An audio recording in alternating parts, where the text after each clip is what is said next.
the path to stop numbing yourself is like what do you actually want to live for? And how long Mm-hmm. do you want to wait? I have a mentor, he's a coach, my friend Oliver. I get choked up even saying it, but like I was talking with him, and he's like, how long do you want to wait? Like how long do you want to wait like to do it, to do the things that you could do, you know? Yeah. So it's like you got to ask yourself that if you're numbing yourself and you're walking down that path, you got to ask how long do you want to keep doing it? Who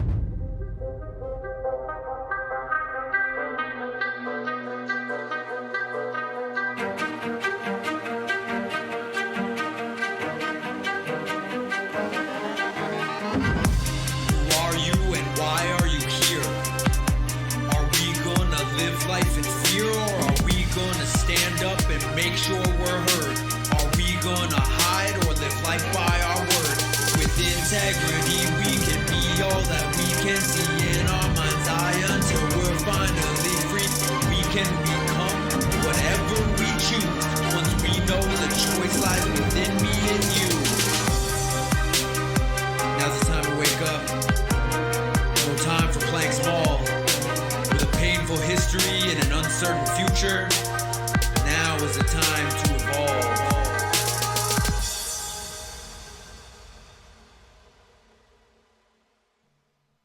Hello and welcome to the Unapologetically Human podcast with me, your host, Dan Boyman.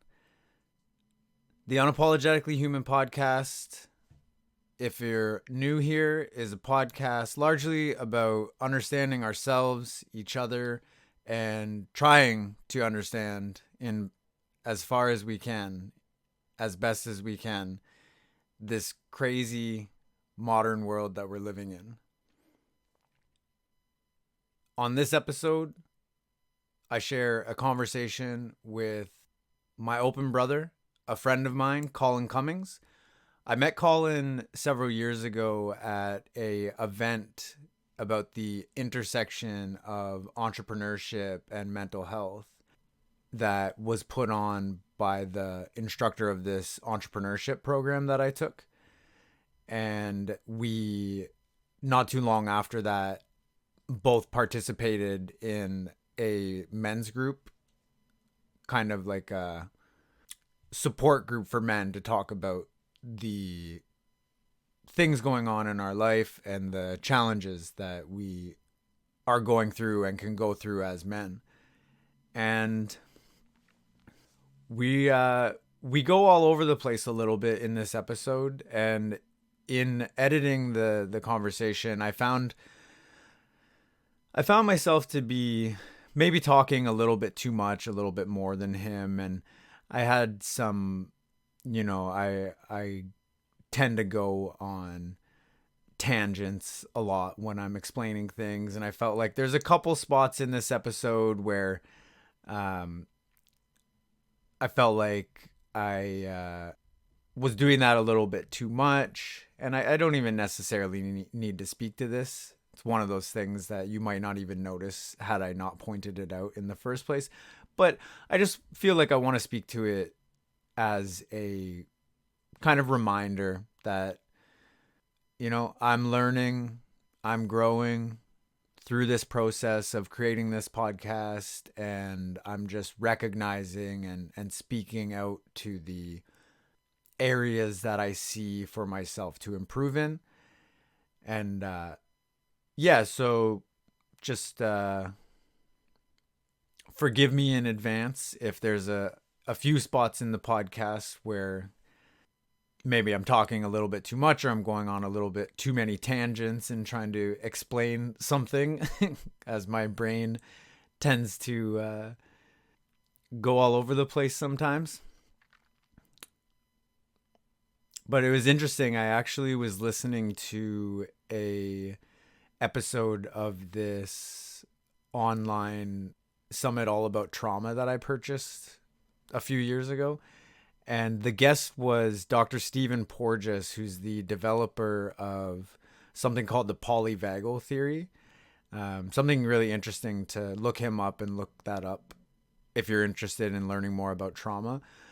But kind of related to what I'm saying about just kind of talking a bit too much or whatnot. I've always found having deep connected conversations with people to be a very therapeutic type of thing. Like therapy is great, but also just having a great deep conversation with a friend is also like a very therapeutic thing. And he speaks to that in this episode about the polyvagal therapy and just how, you know, one of the best ways that we can regulate our nervous system is to control our breathing and to breathe deeply, and in particular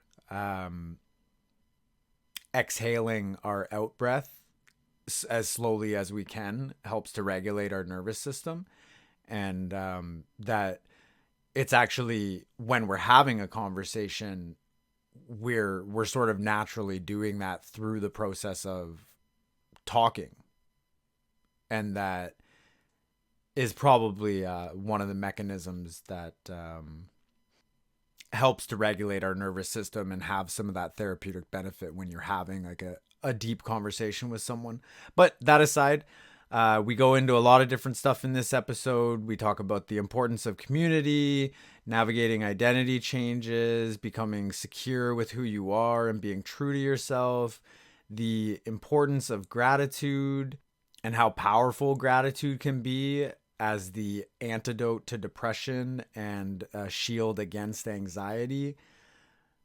Colin takes control of the podcast a little bit, asking me, probing about my experience of and the challenges with coming out as bisexual to my friends and my family.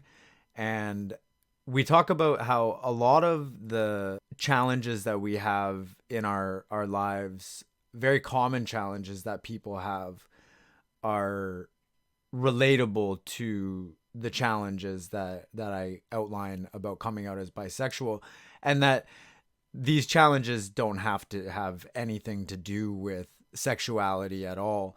For instance, Colin talks about coming out of the quote unquote God closet, and we have a nice little conversation about spirituality and the need to heal the divide between science and religion, the importance of having things that are sacred, and how we're now living in a post-secular world.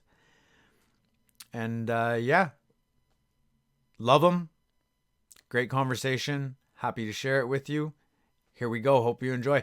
And if you do, or if you want to give any feedback, you can write a review. Please give the show, if you like it, a 5-star review on Apple Podcasts. It really helps other people find the podcast if you give it a rating and a review.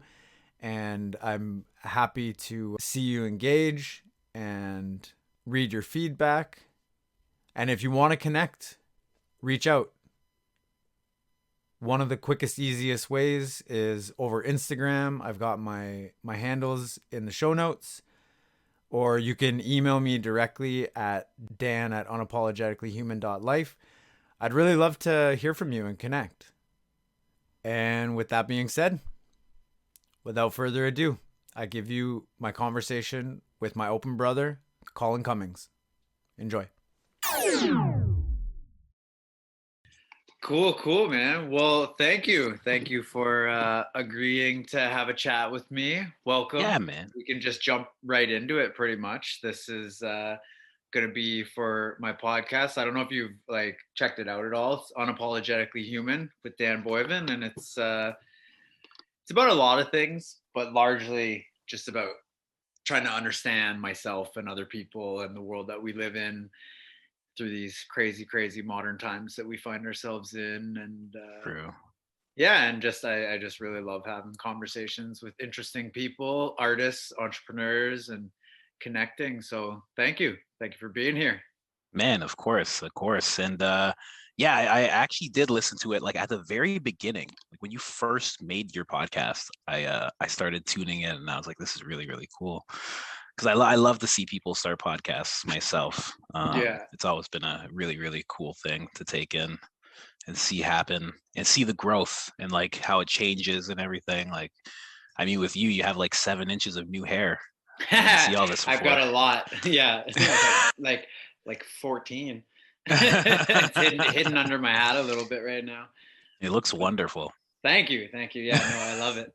I love it. But yeah, so why don't you introduce yourself, and if you recall how we met, we can both touch on it. But True, true, true. Well, I mean, for me, I guess you'd say I'm an artist and entrepreneur. Definitely a psychedelic enthusiast. right on. Yeah, yeah. So I guess you could say artist because I paint. Like right now, I'm sitting in my art studio. I make clothing. I produce podcasts. I like to focus on a lot of men's health and men's issues. So I started doing that recently and becoming a coach. Yeah, there's this. I do a bunch of things. I've had a lot of jobs in my life, and so I wear a lot of different hats nowadays. I do a lot of different things. I'm a crypto investor, an NFT investor. Like I do a bunch of stuff. But I guess my main career for the past few years has been film and television. Been working in film and television for quite some time in the locations aspect of it, and in set deck, which is just like dressing sets and stuff like that. Yeah, so it's just a bunch of stuff, a bunch of stuff. Wild ride. Life's a wild ride. And I've It been really is, man. And I don't think you introduced yourself. Your name? What's your name? Colin Cummings. Colin Colin Michael Cummings. Yeah, I always Welcome. describe what I do more than Oh my name. shit! Someone's gonna fucking steal your identity now. You gave the middle name.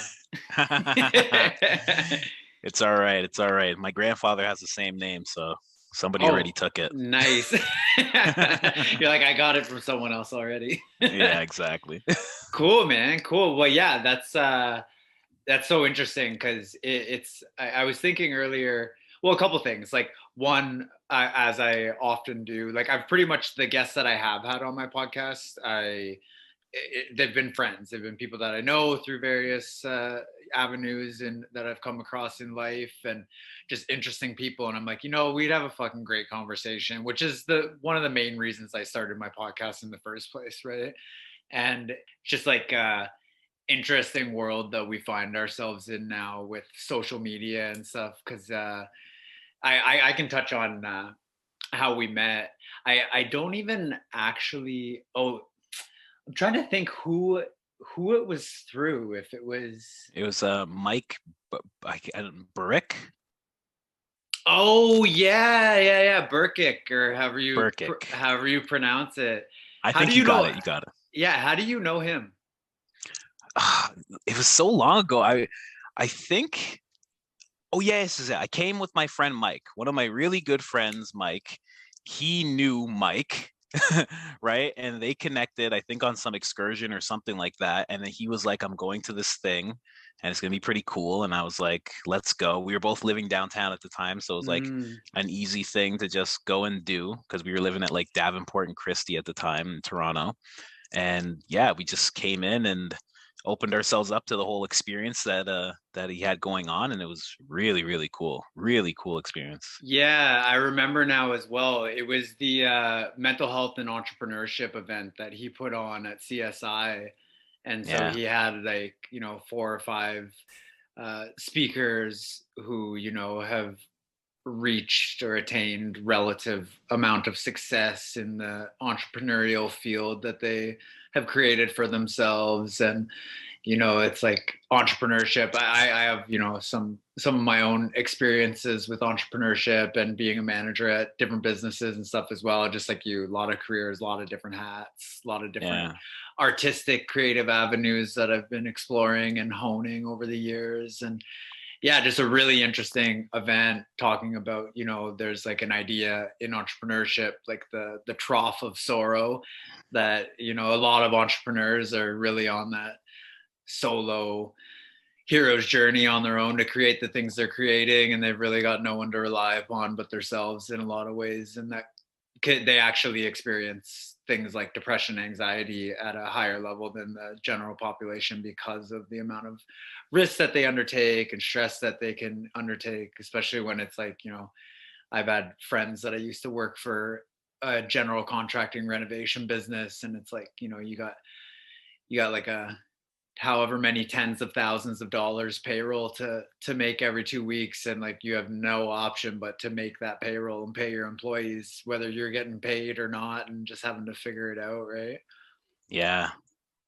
But yeah, so we met each other at that event. I had actually, it was so weird because a buddy of mine that I had met up in Barrie when I was up in college, up in Barrie, was at the event, and he just like heard my voice and was like, "Is that fucking Dan?" And then he came over and we were chatting. Alex Brown, I don't know if you remember him, or but he's been quite a successful entrepreneur as well. And then yeah, I remember. I think it was your buddy. Is it Jordan? We went over to his place. Had kind of like the men's group, kind of chatting with each other. Were you there? I was there. Yeah, yeah. You were at the men's group? Yeah, yeah, with Ariel. Oh my gosh. Yeah, you were there. I always forget who was there. Yeah. Oh my God, I forgot about that. Wow, wow. Because yeah, I always remember Ariel because I ended up going into stand-up comedy, so like we ended up connecting more and more. Mm, And Jordan, of course, we were friends. Yeah, we were really close. We were working together at the time, like through video production and stuff. mm. Oh yeah, wow. So you were there too. That was an amazing time. That was an Mm, amazing time. That is actually when I said I wanted to get like into like men's focused type of stuff. Like that was the seed for it. That men's group was really something. Just the mm, just the stories that came out, and yeah, the tears that came out of some people, and how it helped some guys and how it moved some people. It was just amazing stuff. for sure. Um, yeah, so maybe talk a little bit more about that. Like, what are you up to? Is it Open Brother Yeah, you just started recently? Yeah, yeah. talk It about just that a little bit. yeah, Open Brother, it's just a play on words like open source, the way like you have like a website or a web program or app and you can see under the hood and see how it's all working. I wanted to start something like that for men.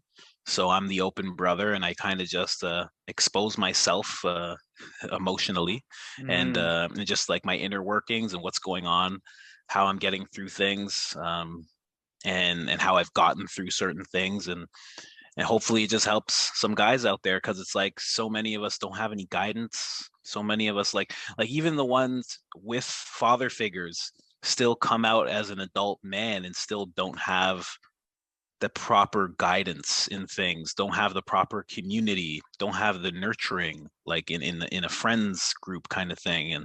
mm, And it gets really hard. I've been through a lot of hard stuff because of that exact thing, and brotherhood and and community, like it's so needed with guys, and when we just don't do it enough, we don't think of that enough. We're always trying to just hustle through things and grind through things, and it's really it gets tough. It gets tough. I mean, for me it's been really tough. So like I just mm, wanted to be able to open up and hopefully help some guys. Like that men's group was a seedling for stuff like this. And also when I was working in film and television, I was working with a bunch of young guys because I was kind of managing them. I had to tell them what to do. And in locations we have people who are like LSPs, and basically it's just like a gopher type of thing on set. They run around, they do stuff for you.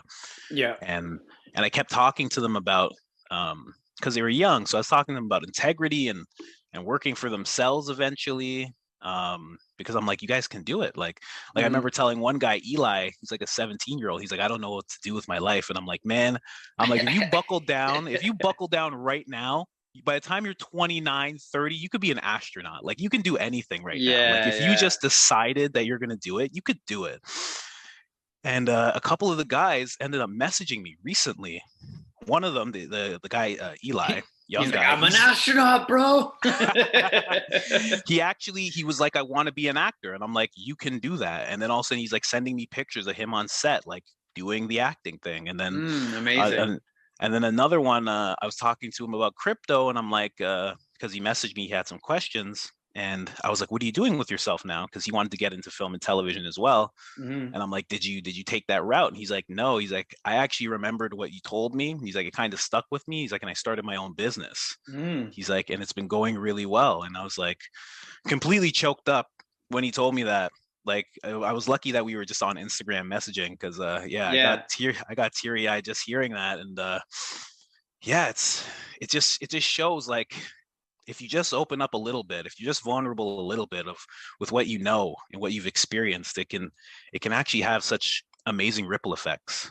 And Mm-hmm. just seeing that in those two guys and the third guy, this kid Sean, I remember everybody was getting high and drunk within that group of kids on set and Mm-hmm. stuff, and they all left, and he came back, and he's like, I remembered what you said about integrity, and he's like, I couldn't leave you by yourself, you know, I just wanted to stick it out and just keep working with you. He's like, I know you need somebody here, and I was like, fuck. I was like, I cry really easy, man. So like, I'm Yeah. even getting choked up now, and I was like, fuck. I was like, that's incredible, man. I was just yeah, so just little things like that, just little nudges along the way of life kind of led me to the Open Brother project. And yeah, now I'm just trying to record myself as much as possible, talk about the things I'm reading, and just try to be an example, try to be an Mm-hmm. example of what a good man can be, even if you come from even if you come from pretty messed up beginnings. You Mm-hmm. know, you can still salvage yourself and become like a good upstanding man, you know.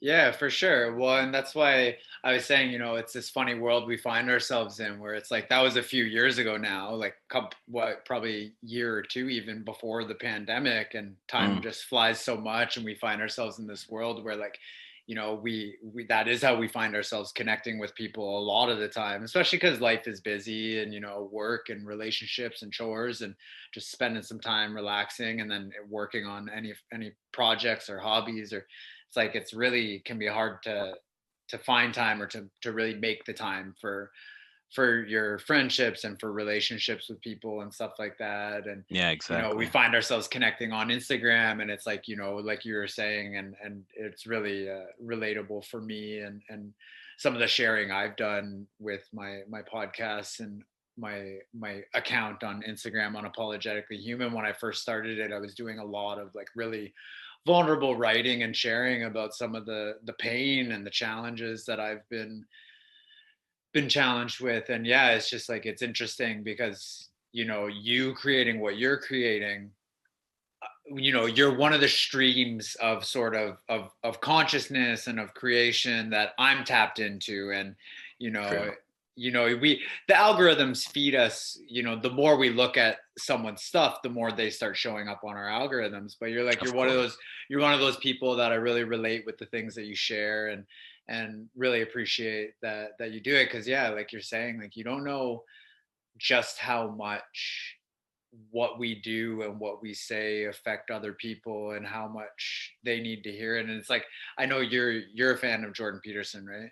Yeah, yeah, definitely, definitely. Yeah, and it's like something that he talks about a lot, where he's like, it's just it's tragic and it's crazy just how like starved people are, but young men in particular, for just like some encouragement. Like they've never had anyone in their life tell them, like you said, like you can do it, you can do that, you can start a business, you can become an astronaut, like if you really buckle Yeah, down. Because yeah, like this journey of life is tough, man. And yeah, like having for everybody needs people in their lives that they can be really open with and honest with and authentic, vulnerable.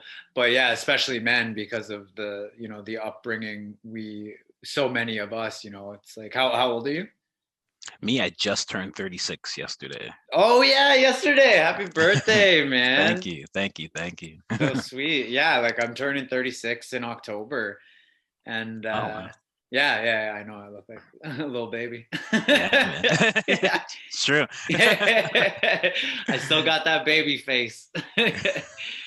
But we growing up, we very, very much got that story. Like men don't show vulnerabilities. Any type of vulnerability is a weakness. Men don't have, let alone show emotions and stuff. And when you say like you cry easily and you get kind of like, you were even welling up with what you were saying just a Yeah, minute ago, it's like it's funny because Jordan Peterson's like that. Like you see a lot of times when he talks, especially when he talks about like some of the you know tragic stories and challenges that people have shared with him, and just like how little people actually need in the realm of like a bit of fucking encouragement, and like how far it actually goes. And he gets really teary-eyed.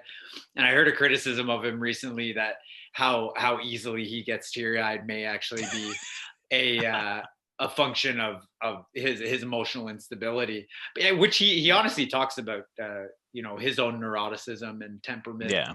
being somewhat challenging, which definitely I can relate to. But I also see it as like, that's a sign that like you've done the work and you're in touch with your humanity. Like, it's like Yeah. Yeah. women stereotypically have, more emotions and are, well, quote unquote, they have more emotions, or they're quick to get more emotional and cry and stuff like that. But it's like when you've really done the work, which I know you have, I have in my own ways, and you can really be in touch with your own humanity, then and sort of allow yourself to feel your emotions and to express your emotions without cutting them off for fear of judgment and criticism, or losing friends, or maybe getting beat up, or Yeah. all sorts of like homophobia in our culture, Of course. um so yeah, it's like it's really important to provide that for other people. It's really amazing. Like, Yeah, man. It's so I'm gonna tell you a story in a second. I just gotta close the blinds a little bit because my okay, sweater's blinding you right now. no man, your sweater looks It's dope as fuck. He's got like this nice bright hot pink sweater on. It's sweet. but to say what I was gonna say, like to your point, I remember I was on Instagram and I was talking with this girl. We're just friends, and I was sharing a lot of stuff like I usually do, and she was like, "You're gay, right?" And I was like, "No, I'm not. I'm sitting with my girlfriend right now." I'm like, "Why are Yeah. you?" She's like, "Well, you're just so free and open." I was like, "What?" I'm like, "So that's like the precursor to being gay?" I was like, Well, but in the story that we grew up with, it is right. And "Exactly." I in one of my well, actually, the last podcast I published was with a buddy of mine, Jordan Lindo. I don't know. Do you know him? I do know that name for some reason. Yeah, he's really really cool dude. Yeah, I think he's in like the GTA as well. You could have crossed paths Okay. with him sometime.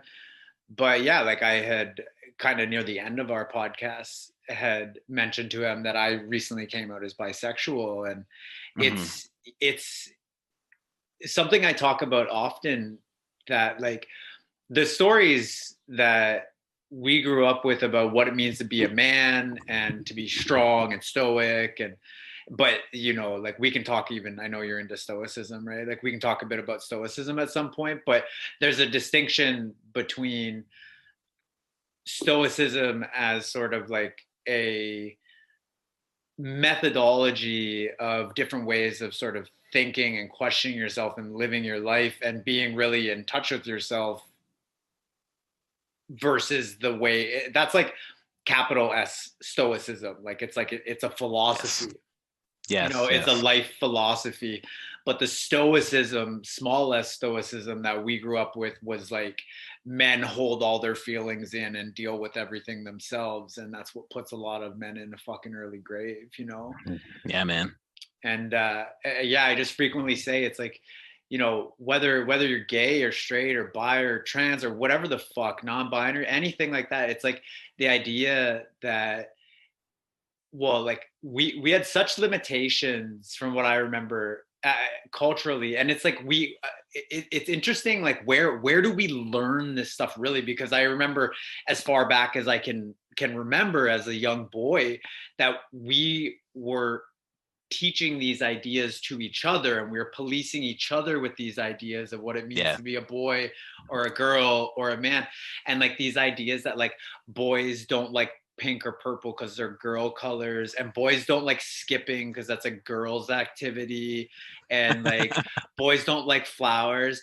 And my whole life I was like, it's interesting because on the one hand I was like, I rebelled against those types of beliefs, but then as I grow older I still see, especially the challenges in exploring my own sexuality and coming out in recent years to like some of my best friends and my family, and how like my brothers were the last people that I told for, you know, for those same types of reasons of like, it's like I told my mom and my dad and my sister and a bunch of my best friends,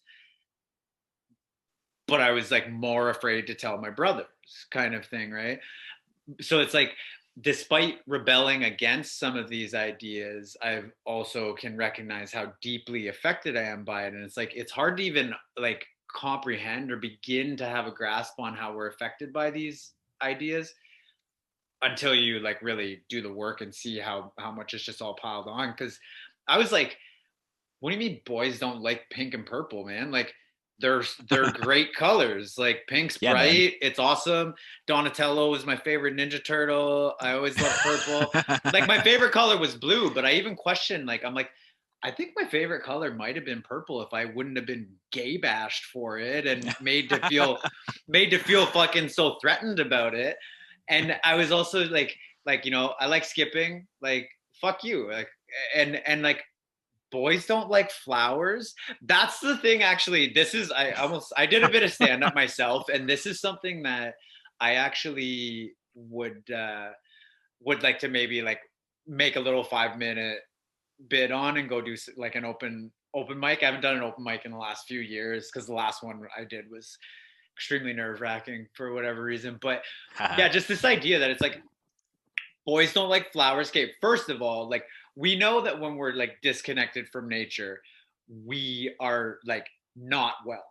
And of what there is in nature to connect with, it's like, you know, you got the blue water and sky, you got the green and brown trees and forests and ground. And then you have flowers, man. Flowers are just like every fucking color you can imagine, these bright like nature's fucking art candy whatever, and they smell good. It's like we literally have a saying that to like soak up the sweetness of life, you stop and smell the fucking flowers. And then Flowers, yeah. alongside that, we have this like cultural story of being a man, and you don't like flowers because it's girly. It's like, man, fuck that. Flowers are like one of the best things in the whole world. Like to this day, it's like they look beautiful, they're colorful, they fucking light up and sort of like accentuate the natural landscape, and they They smell great.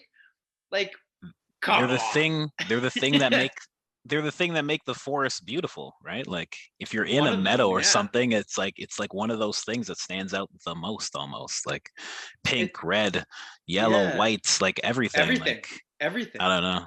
And it's like, I dress like a flower myself now. I'm pretty much yeah, like that. Like my shoes, I was just wearing pink shoes. Like I wear pink shoes, I wear pink shirts. I have a pink hat that I had on, but I thought it'd be too bright. But yeah. like, Actually, I saw that in your like video yesterday or the other yeah. day, and I was like, I really like your fucking pink hat, man. Yeah, man, I broke away from that. I I don't I kind of broke away from that when I was like getting into like the chakras and stuff, and I learned that color is like good for your mind. To be Mm, seeing colors is like good to, like, if you're depressed all the time, because I've had depression for a long time from the time I was a little kid. mm. and to and then I looked at my closet one day and I was like, everything's black and gray. I'm like, maybe if I wore colors I might be happier, or maybe I'd activate this throat chakra or this root chakra or this or that. Mm. So I just started getting really into colors, and then I started painting, and I was like, yo, give me these bright colors. I'm like, these bright colors are the shit. Like, and then like I was like, why wouldn't I wear these as well? Like I just like, like, Mm. I don't know, like I got real secure in who I was, through spirituality and through just not caring. I mean, through psychedelics too, but like through just wanting to break out of depression. It was like I'd rather look, gay than be depressed and like wallowing. You know what I mean? Yeah, yeah. Like come on, like seriously. Well, and it's also that idea too, like those who mind don't matter, and those who matter don't mind. It's True, like true. it's interesting. I actually heard something the other day that said something about like these people. I I can't remember exactly what it was, but it was almost like rather than challenge some of the kind of cultural stereotypes that get people triggered. It's like those people would rather be triggered and put you back in your place and see you in the fucking ground dead than let you like be yourself sort of thing and be supportive to you. And it's like you got to recognize like the signs of who do you have in your life really that is like on your side, because like a lot Mm. of people, well, fuck man, it's like the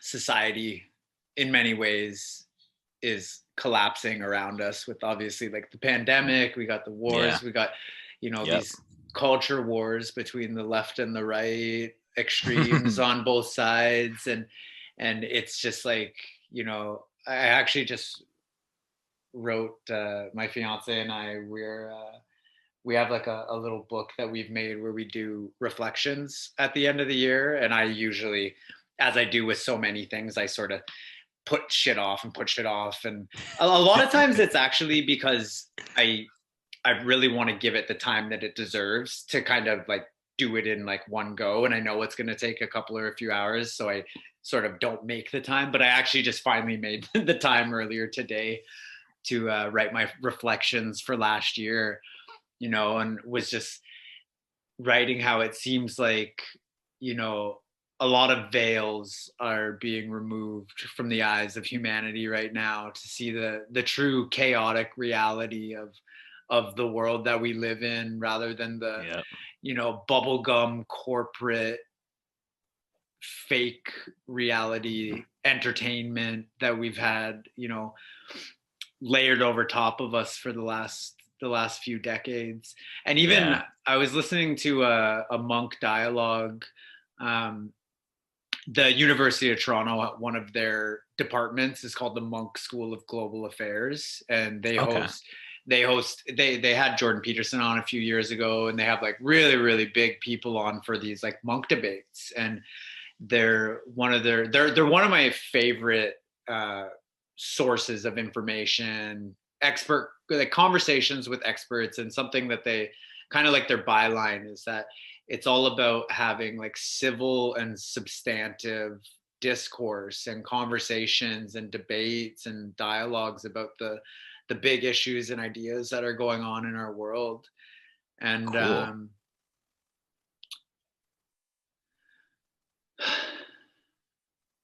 lost my train of thought.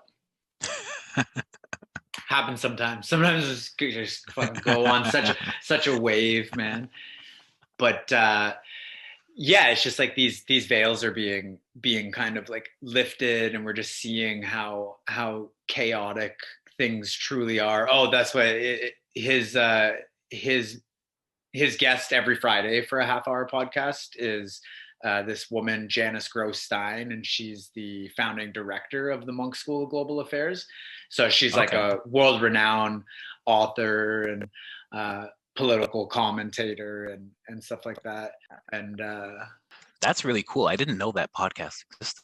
yeah, it's amazing, man. I listened to it the one on Fridays I listen to every week. And throughout the course of the pandemic, they've had three different like sets of dialogues. It used to just be the monk debates, and then I think they started the monk podcast, and then which has like over 1 million like downloads. Like it's quite popular. Cool. And then they started this like expert dialogue series with people. And the first one was really focused on like conversations about the world after COVID or learning to live with COVID. And then Yeah. that was sort of like the fall of 2020, and then spring of 2021 they did one, and then fall of 2021 they did one. So they're just like Okay. they're just wrapping up like the last few dialogues for this one. And yeah, I'm talking like the guy who's the host. He's a really great host. His name's Rudyard Griffiths or something. Really interesting name. But Cool. like he's talking to like Steven Pinker and Daniel Wow. Dennett and so many just like massive people in their Yeah. respective fields and stuff like that, you know. Yeah. Yeah. Yeah. But yeah, Yeah, it's I highly That's recommend checking it out. that's really cool. I didn't know that existed. I've done work around that school, and I always would look at it and I'd be like, "What is that?" I'd be like, "What is that place?" I'd be like, I never like understood what it actually was. And, yeah, it's really Mhm. cool to hear. They have some cool things going on in there. But yeah, Yeah. the veils being lifted, that's a real thing. A lot of things that a lot of things that we thought couldn't happen are starting to happen, and it's doing a lot. Like it's hard to see, right? Especially if you don't practice gratitude and look at things from a certain way, but it's causing a lot of good. Mm. It's causing a lot of good. It's causing people to kind of go after what they've always wanted to go after. A lot of people in life, like myself, they usually need like a death close to them to really check in with the fact that you don't know how much time you have left, right? Mm. Um, it's kind of like the old thing of like when you have a stuffy nose, you're like, oh man, I can't, I'm gonna appreciate when my nose isn't stuffed up anymore. Like when I'm Yeah, not yeah. sick, oh man, I'm gonna go out and take a run when I'm not sick. I can't wait. Yeah. You kind of just become ungrateful and yeah, now I'm seeing a lot of people, they're way more grateful for being able to go out and do certain things and things that they just wouldn't do before. I know me myself, like I would never go out to restaurants before and stuff like that. Like I just didn't care for it at all. Mm. And now it's like a completely different kind of thing. I didn't care to go out for walks before. Mm. I remember, and now I go out for walks like every single day. Like I don't know, it's just like yeah, it's just it's helped me, if anything, to practice a lot of gratitude because you just never know. You never know what turn the world is going to take. Yeah, Like it yeah. can just take a turn. We always sit back and we always look at things that have happened and we're like, that's history and that doesn't happen now and that doesn't happen here. Well, And we're more evolved now. yeah, That was sort of yeah, like the story. That's yeah, kind of what I remember from like when like learning about history, like ancient Egyptians and the Greeks and the Romans and all the collapsed empires of the past, that it's like, we're in the modern world now and we're different and we're better and we're smarter than all those yeah, people from the past, even though so many of those people and cultures from the past gave us like so much of what we have today, and we don't even know how they did a lot of this stuff. Like we're still like, it yeah, must have been aliens that built yeah. Stonehenge and the pyramids, because we don't have any idea. With all our engineering smarts and technology, we still have not a fucking clue how they did.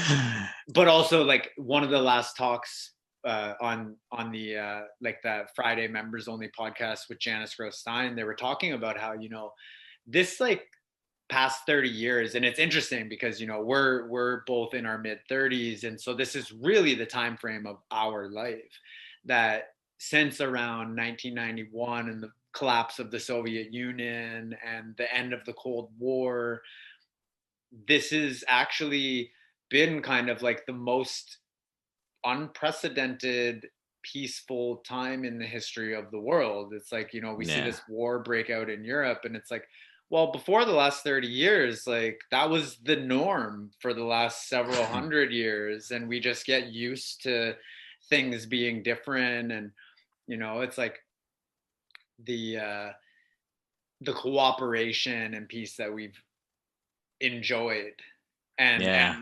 taken for granted, and not like Yeah. understood how to be like grateful for what we have until it's gone, and then we're like, oh my god, what the fuck, everything's insane. Yeah. Yeah. But it's like, global superpower and big power politics is the history of the world. Like do you know the guy named Ray Dalio? You ever heard of him? Yeah. Yeah. Yeah. I have actually. He's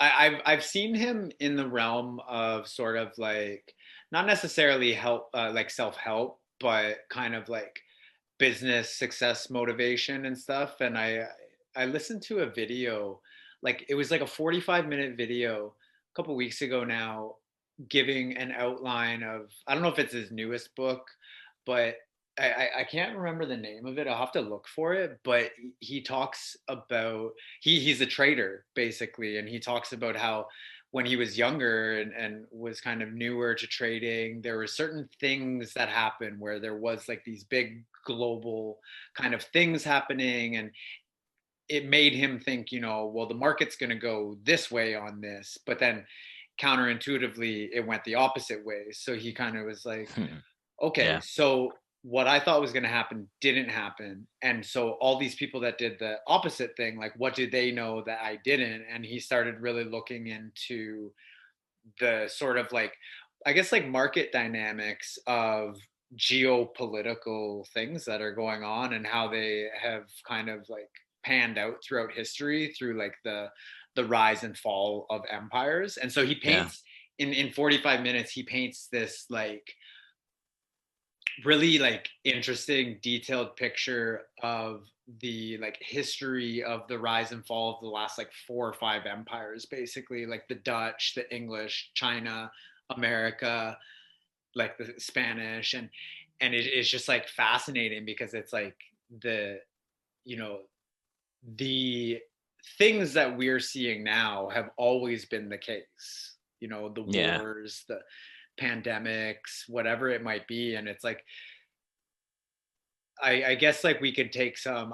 I certainly do at least a little bit of solace that it's like these can be really stressful to see all this shit, especially no like culture or group of humans have had like the access to information to be bombarded with this stuff like we have. So it's new in that Yeah. sense, That's what I was gonna say. but at That's least we can like take like a little bit of solace in the fact that like literally every like set of humans through all of history have gone through similar types of things or worse, and we have found a way like through to the other side to continue building and growing and evolving and yeah. fixing the problems that we're faced with and stuff. Yeah, yeah. It's yeah, that's the hopeful part. And I am very I have a lot of faith that we're gonna be just fine.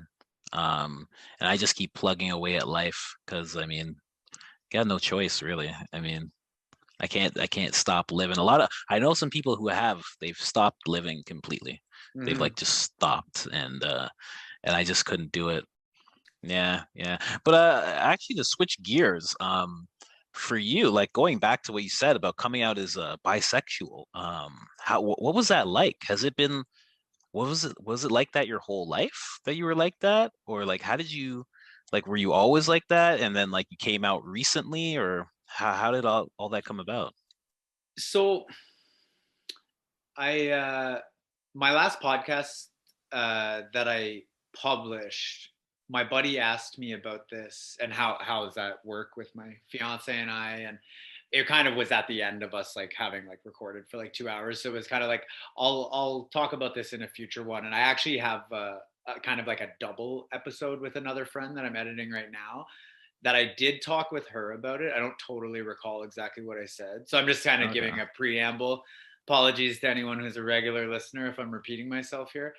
But Mhm. no, I appreciate you asking, and yeah, I guess I'm just interested to share and to hear your thoughts as well. Because my last friend I shared it with was a woman as well, and it's not something that I've talked with guys about a lot, and for obvious reasons. It's kind of like all the homophobia in our culture tends to come from men, and it's so interesting too because it's also largely geared towards gay men, most of the homophobia in our culture, period, because it's like most women think other women are hot, or like I know tons that do, and that's Of like a course. totally normal thing, and obviously guys are like down with that for the most part.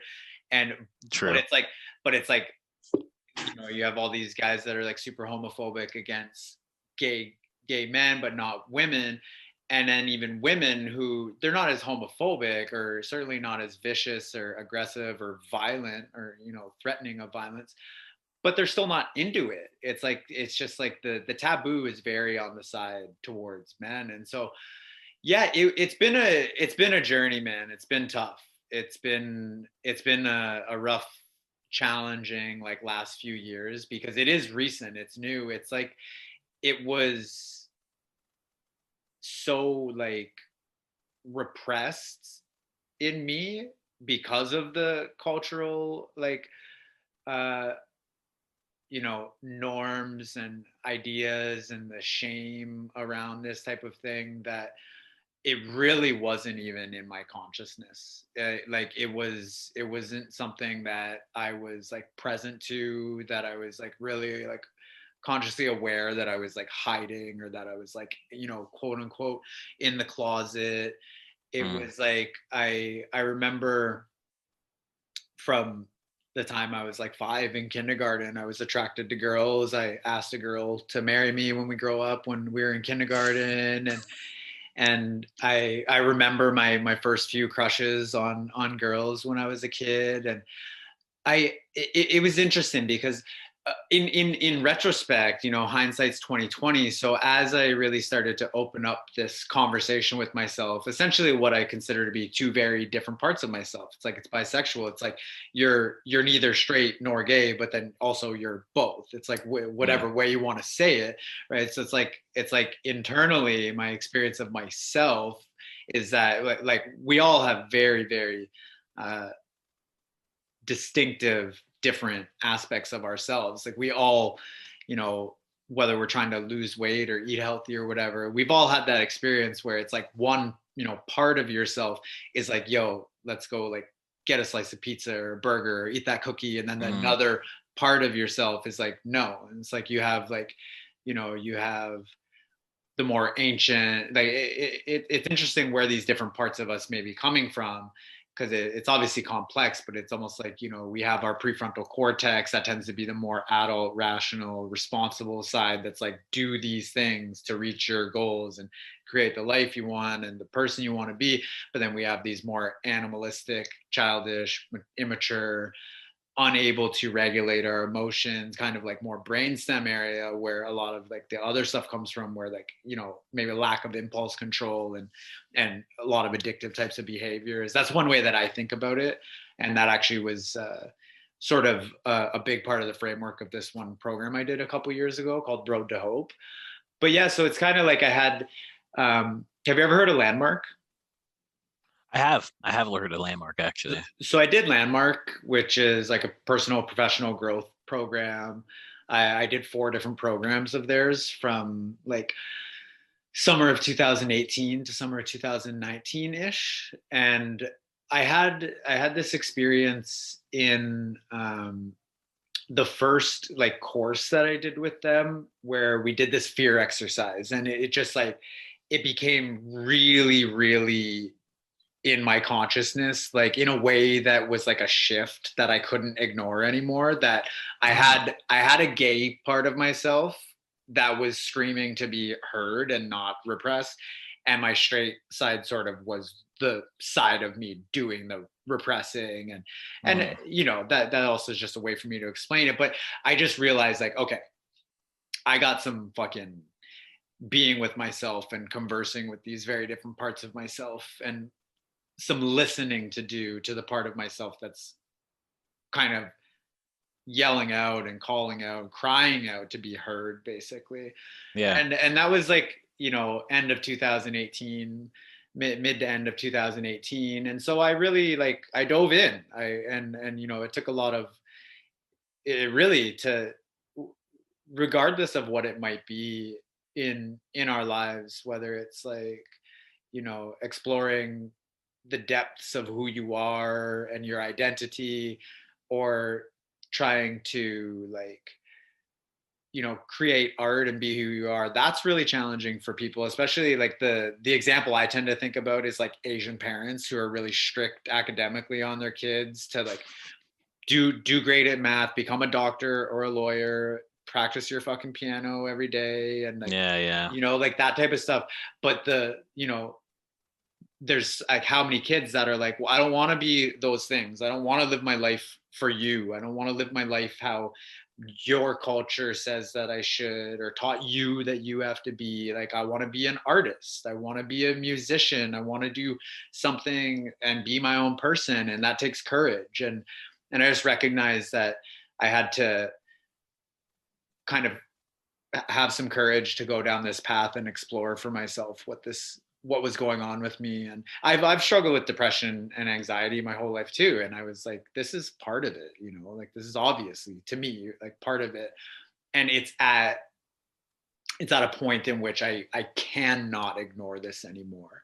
And Yeah. then as I explored it more, and I ended up like hooking up with a guy at the end of 2018 that I would like used to work with and I was friends with. And I kind of was just like, I just recognized, like we hung out a few times and I recognized that I had some attraction to him. And I kind of was like, I had this experience where I told myself, like, if something ends up potentially happening with this guy, which I suspected may be the case, I will not stop myself. I like essentially it's like I will not allow the stronger part of myself, my straight self that I've identified with my whole life pretty much, Yeah. stop the other part of myself if the other part of myself wants to go and explore itself. And so Okay. so that happened. And yeah, so it's been a journey for the last like few years now to really like explore that and work through all the, you know, shame and the challenging emotions and what that means and how are people going to like look at me differently or treat me differently, and to, you know, continue to explore and let it unfold, because it really was like it wasn't something I thought I was hiding. I was always attracted to women, but when I look back and see sort of like the, oh well, that makes more sense under this context, it's like a lot of things Mm, started making like a lot more sense. And yeah, it's just been a journey of really, you know, surrender and acceptance and curiosity and openness, and you know, trying to have love and compassion for myself and accept myself and who I am. yeah, yeah. That's really amazing, man. That's really, really cool because it actually makes me like as you bring up the shame. I remember like when I did my first ayahuasca experience, afterwards the shaman, he was like a shaman Reiki healer type. Um, he came to me and he's like now because he's like he'd done some Reiki and he'd done a bunch of things with me, and he was like he touched my stomach and he's like now you have to do without shame. He's like there's energy in here. He's like when you have shame, this energy can't be released in your the Mm. sacral area. He's like so you have to do without shame. He's like you have to do without shame. He just kept telling me that, and I think of that all the time.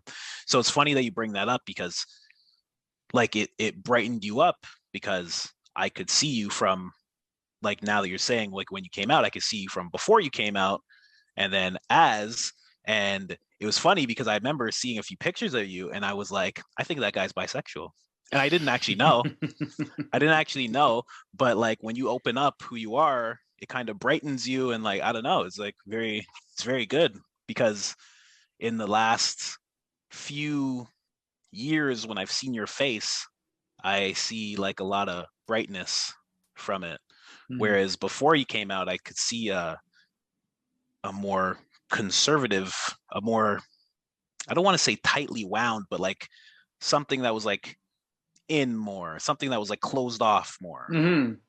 And now you seem more Yeah. open, Well, much more it's open. interesting too, because just like you were saying earlier, it's like, you know, that friend of yours asked you if you're gay because it's like you're more like freely expressed and you're able to Yeah. it's so interesting because like when it really comes down to it, it's like if a man expresses like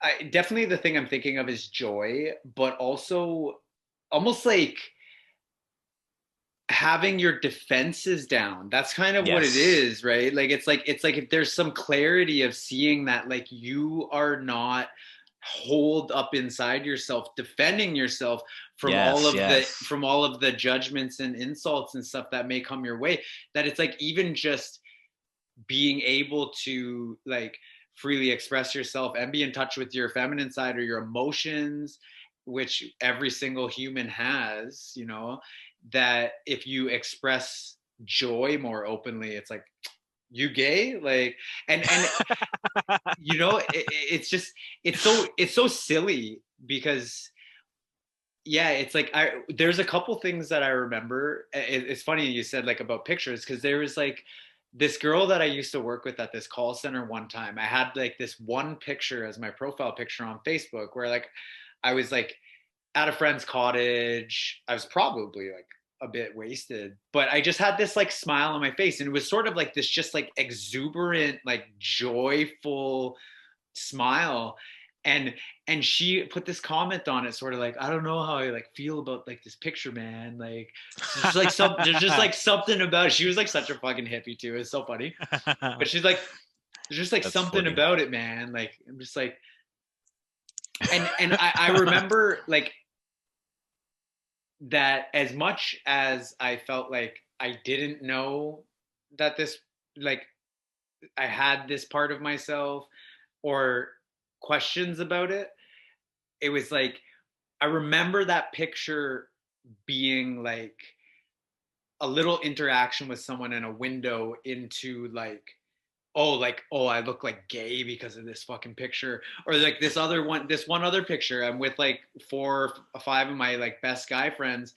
And I had like, rather than sort of having like my hand my buddy was like kneeling in front of me and I was like standing up behind him. And rather than having like my hand sort of like resting on like his shoulder, I had it sort of like on his like chest, and Yeah. my fingers were sort of spread a little bit. And I just, that was another moment where I remember like looking at this picture and like, oh, like, you know how like, you know, flipping gay, Yes, like yes. flipping your wrists and stuff is like a Yeah. thing.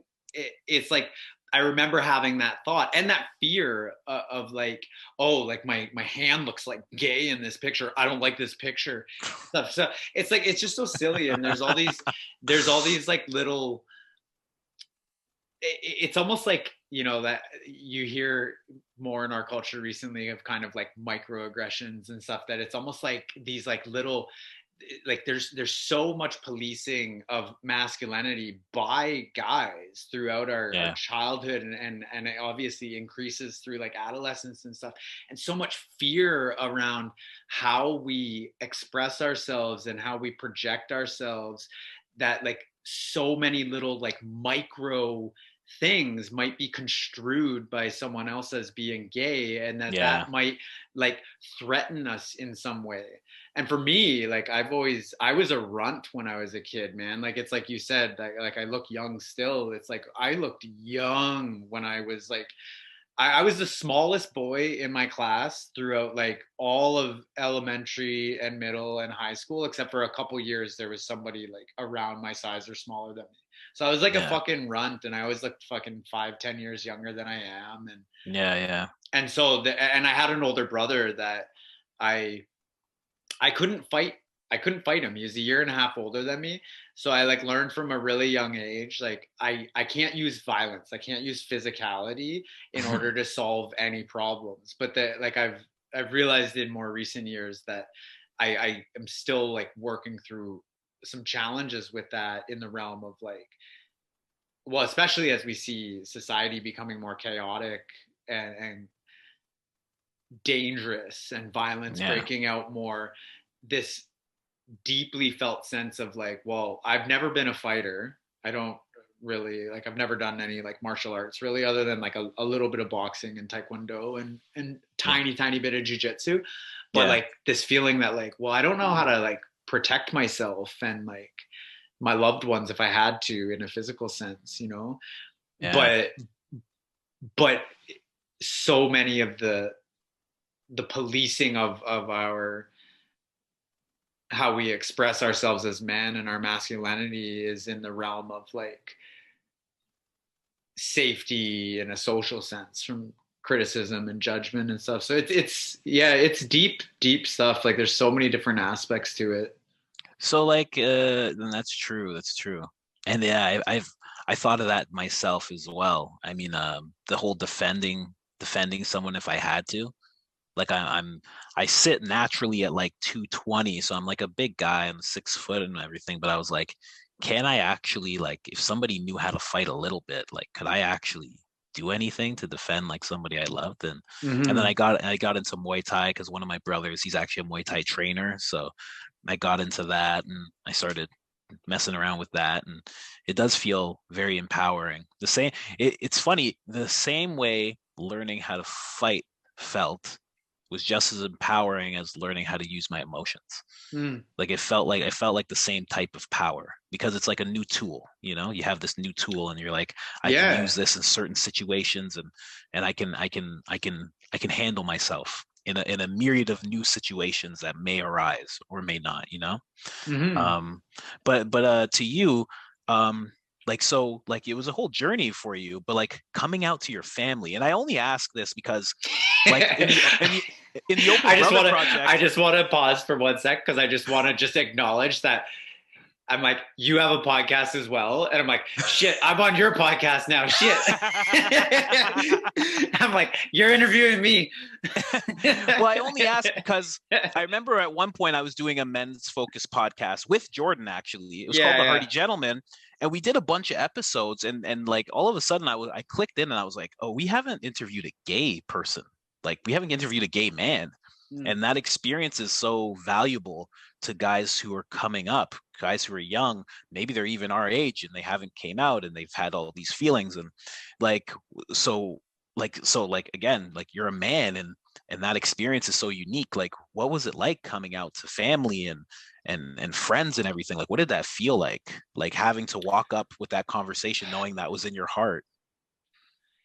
It was it was scary. Like I think there's something that I may have, well, I certainly have talked about it on my podcast before, but it's like every single like fear that we have tends to be like when you pull back the curtains on it all and you go as deep as you can on it to like what's at the bottom of the fears that we have. It's all based on fear of criticism, fear of judgment, and fear of being um, essentially banished from the tribe because we're so social. And for so many, like literally millions of years of our evolution as social creatures who are small, not big and strong relative to other creatures, no claws and big sharp teeth like other creatures, like we only came up and became the alpha apex predator on the planet because of our sociability and able like to cooperate with others in small and large groups and to build tools and stuff like that. But if we did anything to, it's like the same idea of like we don't want to rock the boat and stuff because we're afraid if we do anything to be socially ostracized. It's not just psychological, it's not just biological, physiological. It's wrapped up in like the very core of who we are as human beings at every level, bio, psycho, social, physiologically wired into our being, that if we get ostracized or banished from the tribe, then we're dead. We're as good as dead. We cannot make it. That's why even like loneliness is so bad.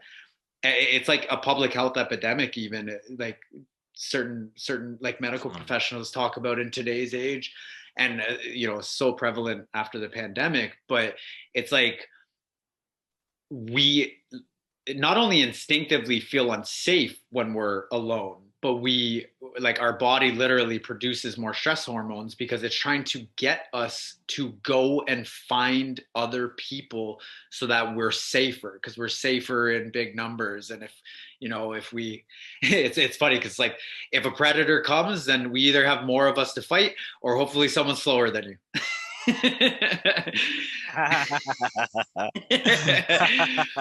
Very, very true.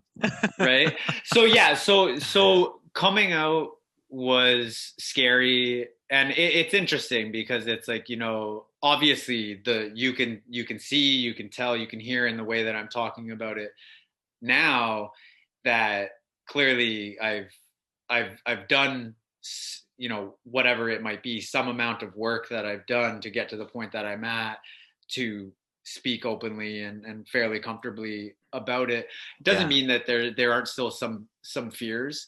because Mhm. it's like my buddy Jordan was asking, like, how's that work for my fiance and I, and it's like, we're just living life and trying to navigate it as we go, and figure out what kind of life we want to build together, and how to navigate, you know being it, we've looked into some different stuff that it's interesting, because it's like, the more you there's so many people out there. It's like, no matter what your experience might be, as long as you just look for your people, you're going to find them. Like, there's other people out there who've gone through this shit. There's other people who've created, podcasts and resources and programs and whatever it might be, communities around the thing that you might be trying to understand or solve for yourself. And it's, True. you know, True. it's so beneficial to actually like find those people, right? So it's like, she's straight,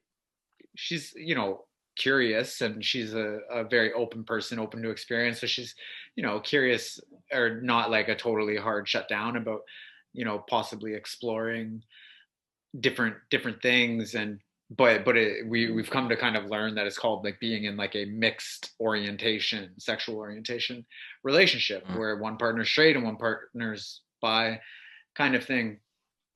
But yeah, it's like we're just trying to navigate it. And coming out was like a weird process, because I just I for most of my life, I didn't think I was in. Yeah, Like, yeah, yeah, yeah, right? yeah. I was like, I really like, I've had a bunch of long-term relationships with women. I love having sex with women. They're the most beautiful creatures on the planet. And I I was so kind of like closed off to this other part of myself, that I didn't even know it was there, kind of. And it's so interesting, because it's like, it was around, like, I was like 28 or 29 back into the, or no, I was like 32 Yeah.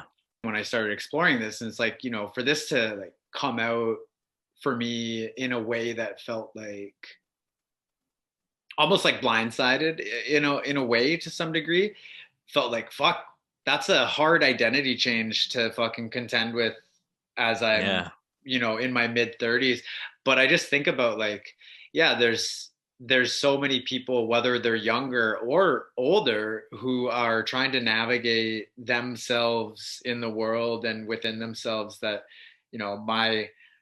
my doing whatever work I've done, and having whatever conversations I've done, can, just like we were saying, like, you have no idea the ripple effects that that's going to have, and how it's going to affect somebody. And it might cause people, I have a fear, almost, because of how challenging this type of journey, especially, and confusing, can be, and Yeah. scary in some ways, that if I sort of prompt other people on that journey, it's going to be challenging for them in their own ways. And then having that fear of like being a people pleaser, or the fear of criticism and judgment, or Yeah. fear of violence and not being able to protect myself. Like, there's all these things intertwined with one another. But like, oh, well, what if somebody goes on this journey themselves because of something they heard from me, and then like blames me for how fucking hard it is, kind of thing. But then on the flip side, it's like, I'm gonna, in ways that I can't even imagine, help to liberate people. And even in ways that have nothing to do with like sexuality per se. It's like, just Yeah, yeah. Actually, because as you're saying this, like recently, like over time, I've been open about it on social media and stuff. Like I went from like meditation and meditating, trying to clear my mind, doing mindfulness, Buddhism type stuff, to now I started praying to God. Um, Yeah, I saw and your video the other day mentioning that you somewhat recently, went from praying to the universe to praying to God, right? Yeah, yeah, and actually like acknowledging a creator and everything. And as you're explaining all this, it feels the exact same way. It's like like because yeah, like the whole tribe thing you're talking about. It's like I know I have so many friends where, we've talked about God in like a silly way, and how like, this couldn't have possibly happened and that couldn't have possibly happened. And now I'm like, on the other side, it feels like. And it's like, I don't like, I've been open about it because I'm always open about like anything that I'm going through. And like, that's the, like, kind of the vow I took, per se. Mm. But now it's like, yeah, I'm just on the other side. And it's like, which one of my friends is going to be like, oh, you're one of those people now, or which friend might walk away. I mean, even like, I mean, my wife, she's so supportive and she always will be. And I know that in my rational mind. But like when we first met, like Hmm. we met on talking about how silly the notion of God was, you know? And it's Yeah. like, I remember when I first started praying to God, I was like, how is she gonna feel about this? Is all of a sudden, is she gonna have like a big problem with this now? And Yeah. is Yeah. that gonna be a rift between us now? And like I don't want that. And obviously that's just nonsense, but it's like it was just a fear that was coming up in my mind. So like I identify with what you're saying so much because yeah, like that not being in the tribe, it's like I haven't even told my brothers. And it's so funny that you Mm. said the last people you told are your brothers. And it's like me, like the same thing. It's like probably gonna be the last people I Well, bring it and up I'm to. talking like I'm talking. I didn't tell my two older brothers. One is like same mom, same dad brother, and then my stepmom's kids. I have an older brother and a younger brother, Sure. and I'm talking like years. I didn't tell them for years after I told my mom and my dad and my sister and some of my other friends. Wow. And one of my best friends, there we he's actually my friend that I tried starting a business with, and it almost ruined our friendship. And then it Mm. took some time to kind of like rebuild our friendship, but there's like some, because of the history and again this like somewhat irrational fear. I actually haven't even told him yet. I think he might have like heard it or seen it elsewhere because I've been a little bit open talking about it, Of but I course. haven't directly had a conversation with him. And yeah, that's the thing, right? It's like I knew full well, just like you're saying, that in my rational mind, I'm like, I know my family is not going to disown me or not love me anymore, or like cut ties with me because of this, or even like, you know, this irrational fear I had that like, my brother's got two young kids, and I don't see them too much because they live in Kitchener, but like, I want to be in their lives. And so this like just provides something to be fearful about, that like, well, what if worst case scenarioing, being like, what if my brother disowns me and then doesn't even like let me be in my niece and nephew's life anymore? And obviously I'm Yeah. like, that's so stupid, that's not going to fucking happen. But Yeah. Yeah. for whatever reasons, and again, it's because that rational mind is the cortex, it's the front of the brain, it's the most evolved part of what makes us human. And those fears are all coming from the brainstem, the amygdala, the fear center and stuff. Like they Yes. really aren't the same thing. It's Yeah. like, Yeah. That's but it's nuts. interesting. Yeah, that's one thing that I love about I think life and about connecting with people and having conversations, is that so many of the things that we fear and challenges that we have, or have so many similarities across what you would think as like very different things, talking about sexuality compared to whether it's religion or spirituality, or like this Yeah. idea or conception of God, right? And I get you, man. Like I had a similar experience, and it was also um it was pretty much like the first time it was like the second or third time I did mushrooms, but the first couple times I didn't really get high. And then the first time I really had like a high trip off mushrooms, I felt so connected to God and to the universe and to some higher power and higher intelligence outside of myself. And it, to this day, I remember it so like viscerally as one of the most like profound and beautiful experiences of my life. And when I was explaining it to like some of my like good close group of friends, like a week or two later or whatever else, I had just in passing sort of like almost said that, like I just like felt connected to this higher power, whether you call it the universe or you call it God. And I wasn't baptized, I've never been to church other than for Mm. funerals and weddings, Hmm. you know but yeah, it's like it makes sense. Like we know about the history of the sort of like the Inquisition and the injustices and murders and power struggles of and corruption of the church and all that Yeah. stuff. And there's perfectly reasonable, rational explanations and ways to understand the shift from our history of religious, superstitious, non-scientific, non-rational ways of thinking and interacting with each other in the world and understanding the world into this like more secular society. That's the thing too, right? Like this period of time that we just so happen to have grown up in has been a very secular Western societies that we've grown up in and stuff like that. And the idea of God, the word God, is so charged with so much context of like the historical atrocities and all sorts of stuff that it can provide those challenges, right? Yeah, definitely. And I mean, for myself, I grew up in an Orthodox Jewish neighborhood. So my idea of religion and God was always like segregation, because when you're a super Orthodox Jewish person, and like when you're a little black kid in that neighborhood, you're very left out. You're not going to synagogue 3 times a day, like some of them. You're not going to Shabbat dinners. You're not doing the seders and everything. Even though later on in my life, I actually did. I was invited to many seders, and because all my friends are Jewish, and like they'll be like, "Yo, of course you're coming. You got to come. You got to come and sit down," and you know. But like growing up, it was always very much like I didn't want any part of God because I saw the divide that it would Mm-hmm. cause you in people, and I didn't want any part of that. And I Well, don't know, like especially just religions, like different religions, that's the those thing. like religious wars too, of like Islam Yeah, versus Christianity versus Judaism versus exactly. whatever other fucking paganism. Like, Exactly. So that always had me, that always had me standoffish of it. And I don't know, like as time went on and I did so much mushrooms, I mean, like I have mushrooms all over my arm, you know, like, I'm completely tatted for with those mushrooms. listening on audio, he has several psychedelic mushroom tattoos on his arm. Yeah, and as I kept doing that, and you know, I did a lot of acid and a lot of well, not a lot, but I'd done ayahuasca and DMT.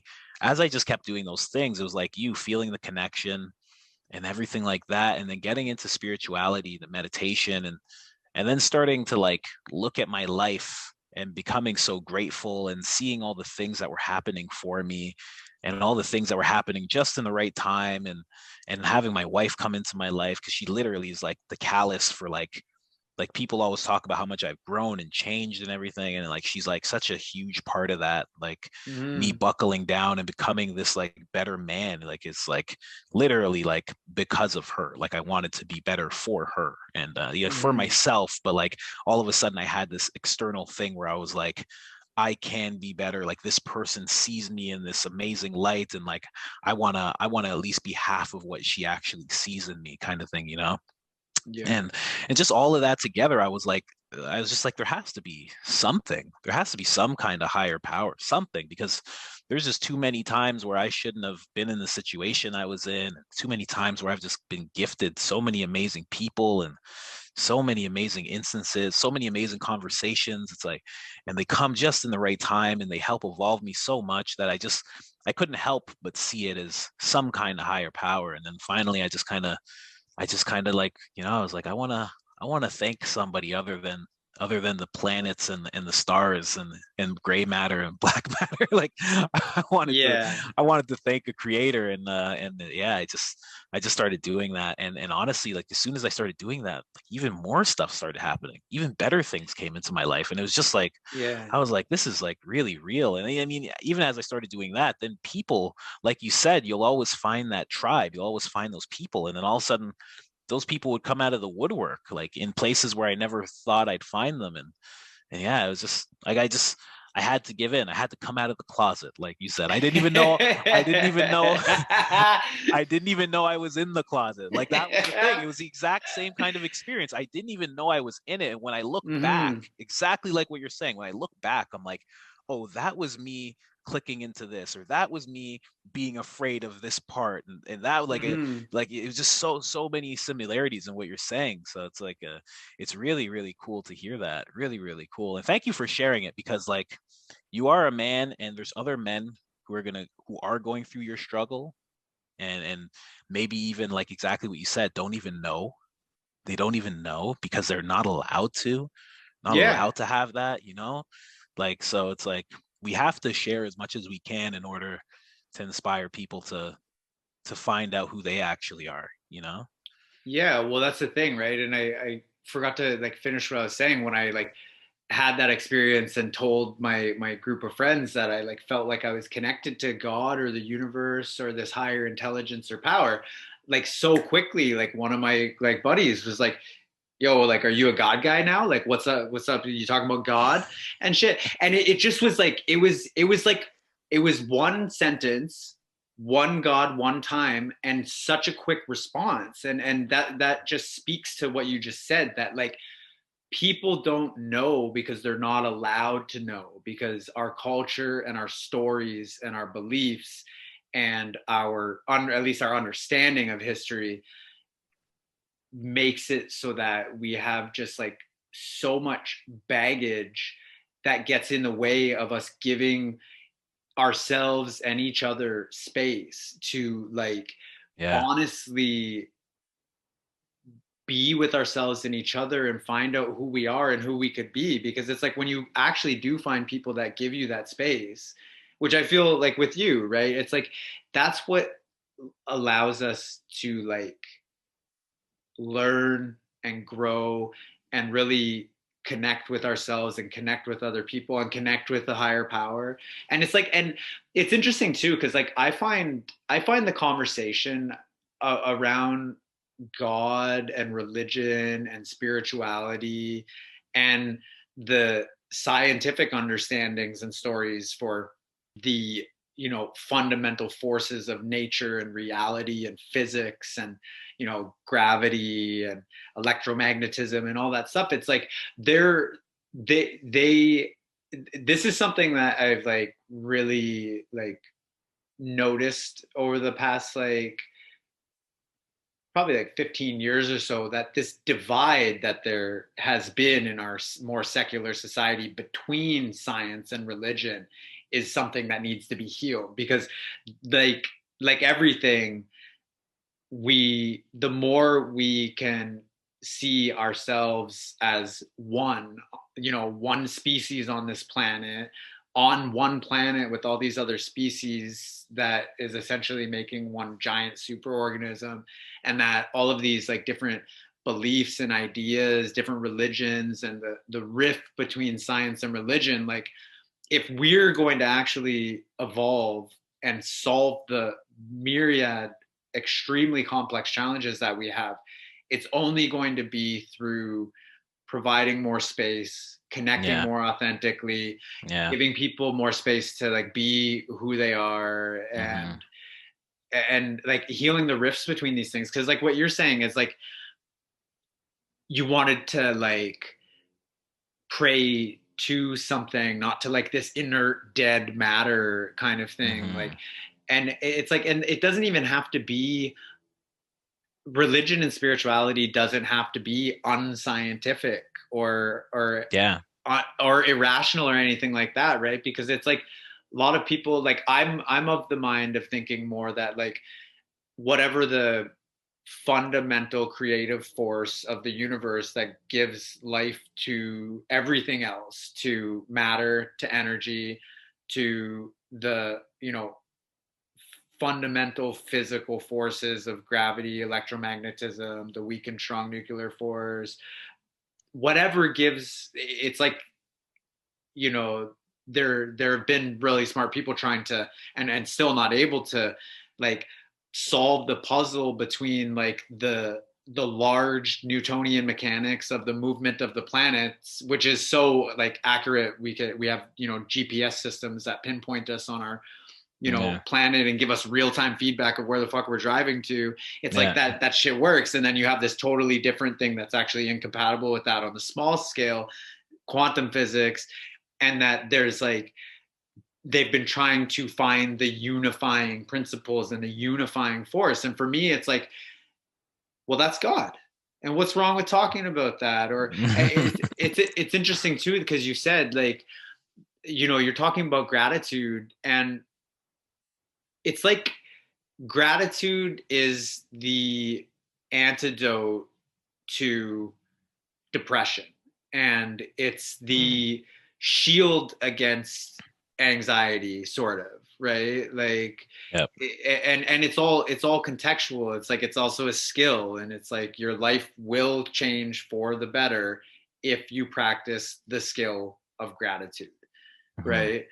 And that even when you take the step, sort of praying, which also can really just be looked at as like surrendering the sort of like power of how your life is going to like unfold in certain ways Yep. to something outside of yourself that's a higher power, which actually helps to like kind of be less depressed about the mistakes you may have made, and shame and Yep. guilt, let go of that stuff a bit more, and to be less fearful for the future, because it's like you're going to do what you're going to do. You're going to try to, obviously, you're not surrendering life being in your hands as if like you can't plan and act on your plans and create what you want to create.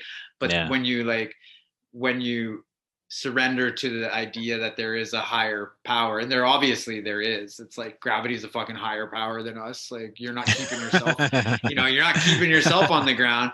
But that it's like True. when you push it far enough, it's like the ultimate like source of like creation of reality itself. Like that, there's something that does that. It doesn't matter if it's like, I don't think it's like a anthropomorphized like figurehead, Yeah. anthropomorphized like a white Christian God or like a Muslim Allah.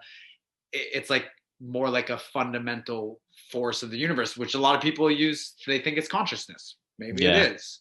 It's another thing we can't fucking solve. Yeah. Yeah. Right? True. But it's like, you have you ever heard that quote from Nietzsche, Friedrich Nietzsche, the philosopher, that like God is dead? Yeah. Yeah. Yeah. Yeah. Yeah, so it's like, again, something Jordan Peterson talks about a lot, but it's like this idea that like because people don't believe in a higher power anymore, or that the idea that things are sacred in this world are actually attached to that as well. Mm. And it was like that belief in a higher power, whatever you might believe that God is, and the recognition that there are things in this world and in this life and in us that are sacred, and they are to be regarded as such, and they're to be protected as such, Yep. that without that, our society will collapse. We will descend into chaos. And it's like, hey, look at our world. What do you know? Right? Very, very true. Yeah. Yeah. Yeah. I Right. hear And you. so I believe that it's like I commend you, man, because again, it's like with the stories that we got, it takes courage to go and explore anything that's kind of against the grain of the bullshit that we've been fed, and to cultivate your own like relationship with whatever you believe that higher power of this universe and life itself Yeah. is I think it's important, man. Like I think we're seeing a turn, and a lot of the chaos and like the kind of culture wars and stuff I've heard explained as like we're actually in a post-secular society now, and a lot of the beliefs that we're seeing with like QAnon and all sorts of conspiracies and shit, they're Yeah. very much grounded in religious frameworks, like Mm. entirely.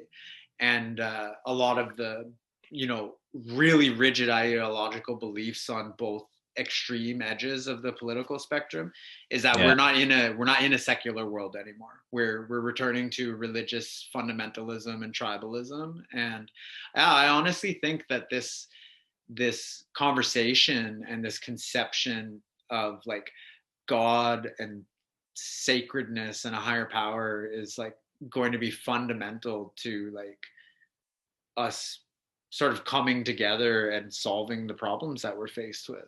Yeah. Yeah. Definitely. Yeah. Definitely. I mean, both sides have to talk. Like, I mean, when I say like both sides, like religion and science, they both have to talk in order to figure out everything, I think. Like if you can look at things, like if you're religious and you can look at things deeper scientifically, there's probably a lot of benefit there. And if you're very like scientific and you look at things religiously, there's probably a lot of benefit there. I mean, Mhm. I'm in this Christian WhatsApp group, um, and one guy was like, he's like, you know what? He's like, I feel like the Lord has called me to like fast. He's like, I was fasting on Wednesdays. He's like, and it made me feel really good and resilient. And I was like, oh, fasting. Like, I'm like, do you fast like 24 hours a day? Or he's like, no, no, just from like this time to this time. And I'm like, oh, I'm like, I do that. It's actually something that causes something called octave. How do you say the word? I want to say like autography. It's like the Something. I pro know I've heard it too. It's a weird word. yeah, and it's like the process of like dead cells to get eaten up by your body. Your Yeah. body starts eating up the dead cells, damaged cells, and stuff like that.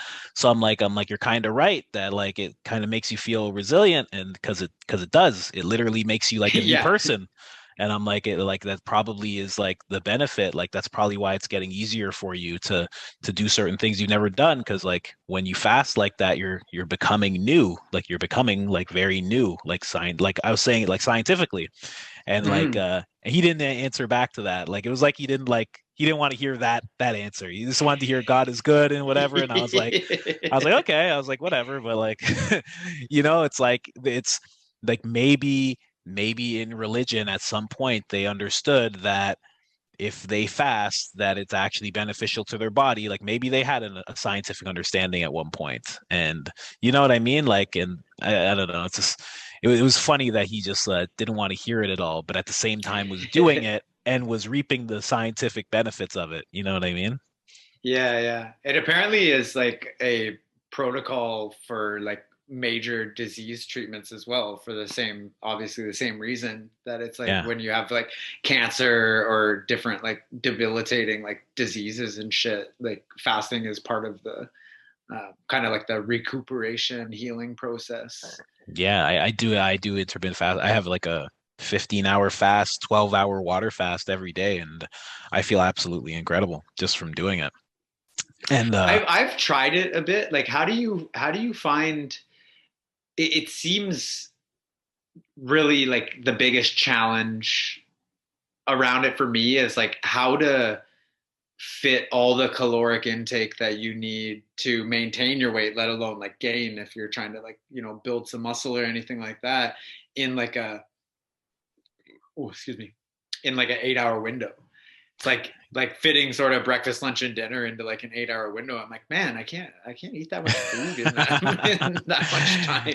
I I guess like I'm on the other end of the spectrum. Like I said, I sit pretty easily at 220. So it's like yeah, like and even right now I'm like 230, 229. So for me it's just like if I am not getting all the calories, I'm like okay with that because I already know that I have some fat there You that can got some burn and extra yeah, exactly. So to I'm tap always into. down. Yeah, exactly. So for me it's I a guess little that's I've different. been like I've been around on the daily basically like fluctuate between kind of like 145 and 150 and I've been the same weight since I was like 18. Wow, that's Yeah. incredible. Like yeah. That's that's insanely healthy too. That's probably why you look so young. Maybe That's that's one thing because I have had a lot of challenges with my mental health in my life. I got one of the things I definitely like abused like the drinking and smoking weed and smoking cigarettes mm, quite a bit in my life. Never like harder drugs. I into psychedelics and stuff, being like a curious psychonaut to a large degree and really love learning about the science, but something I got like from a young age around that time. Like I moved out of the house when I was 18 and I knew like I already had a lot of challenges with my mental health. And if I was going to deal with life and deal with the things that happen inside my brain, I need to eat healthy for my, not just for my mm, body to like, I've always been fit and like kind of athletic. And so I always have been like, if I ever start gaining weight from like drinking a bit too much beer and not exercising enough, I pretty quickly change that sort of behavior because I'm Yeah. like, I don't want to gain weight, man. Like, Mhm. but also just knowing that like I need to eat healthy for my brain health, like for my mental health. Yeah, I clicked into that around, I would say around like 24 years old, 23 years old. I was like, I gotta eat healthy. Like I just noticed that it was actually because I became gluten free because I started noticing that my mind was less foggy. And then Yeah. later on in life, like probably around 30 years old, 31 years old, I learned that I had like an intense allergy to gluten. And I was like, oh, okay, so that's why. Like I started eating healthy and I just had a hunch that like, I'm like, I just feel better when I do this. Like everything works better. My mind works better, my mood's better. And then later on, when I started working alongside doctors, because I was doing a lot of video work for them, functional medicine practitioners, naturopaths, like different doctors in the field, I started getting a lot of the things I thought were validated. And I was like, oh, okay. So I'm like, I really do have to do this. Like it really does affect my mental health dramatically if I don't do this. Yeah, I was working with a coach last year who had done this leadership program with me, and she is like a health and nutritionist coach and stuff, and she talks about the same thing a lot, that like, Cool. the things we eat like really do play a big role, not just in our physical health, but of course in our mental health and our mood and how we feel. And that was something that I think it was partially prompted by the stress of the start of the pandemic and the mainstreaming of a lot of conspiracy theories and stuff that sort of really brought me back to like some challenges with that, because I got really deep into conspiracy theories in my early 20s and I felt like I was really deep down the rabbit hole. And it took me years to crawl out, and it's one of those things like you can't unlearn the things that you learn. And Of course. I tried to take a more scientific kind of like outlook on understanding the world and stuff like that, but Yeah. there are certain things that the claws are deep and they're really gripped. And when the mainstreaming of variety of conspiracy theories started happening at the beginning of the pandemic, and just with all the stress and uncertainty, i I had some digestive health issues Oh, flare wow. up that I had never had before in my life. I literally, even up until like a few months before that, something I frequently said was that like I had like an iron stomach, like I could eat Mm, anything in any order, in any quantity, and yeah. I do not have any problems with it, kind of thing. And then it's challenging when those kinds of things happen, because it's been actually consistently ongoing for the last like couple years now, just Wow. like digestive kind of issues on and off. So it's something I'm still trying to figure out. But Wow. Wow. Yeah, yeah. I've had that for a long time. I notice when I just eat clean, like it's getting a lot better. But yeah, for me it was just like gluten, dairy, kind of like grains in general. But now I'm like good with grains, so it's like I don't know. Like it's weird. It's like going back and forth and changing and like yeah, I don't know. well, sometimes my understanding too is that it's like if there's an overgrowth of like bad kind of like microbes in your gut that are impacting your health negatively, then sort of like when you fix it, you kind of kill them all, and then you Mm, actually can handle some stuff that you couldn't while like you were kind of like having like an unbalanced kind of like gut health mm. microbiome. Yeah, yeah. But it's kind of like my fiance was having like some similar issues herself, and she saw like a nutritionist and stuff about it. And they said kind of it's like cut all of this stuff out for at least like a few months and kind of let Mm, it get a handle on, and then slowly reintroduce them and see kind of like if you have reactions to them or this or that. But yeah, sure. it's challenging, man. Like what I want to be conscious of our time, because we're coming up on almost 2 hour mark. I'm down to keep chatting for a bit longer, but I want to Yeah, yeah, definitely. be respectful, and we can always like do it again. I'd be happy to come on your Cool, podcast cool. sometime. And Yeah, definitely.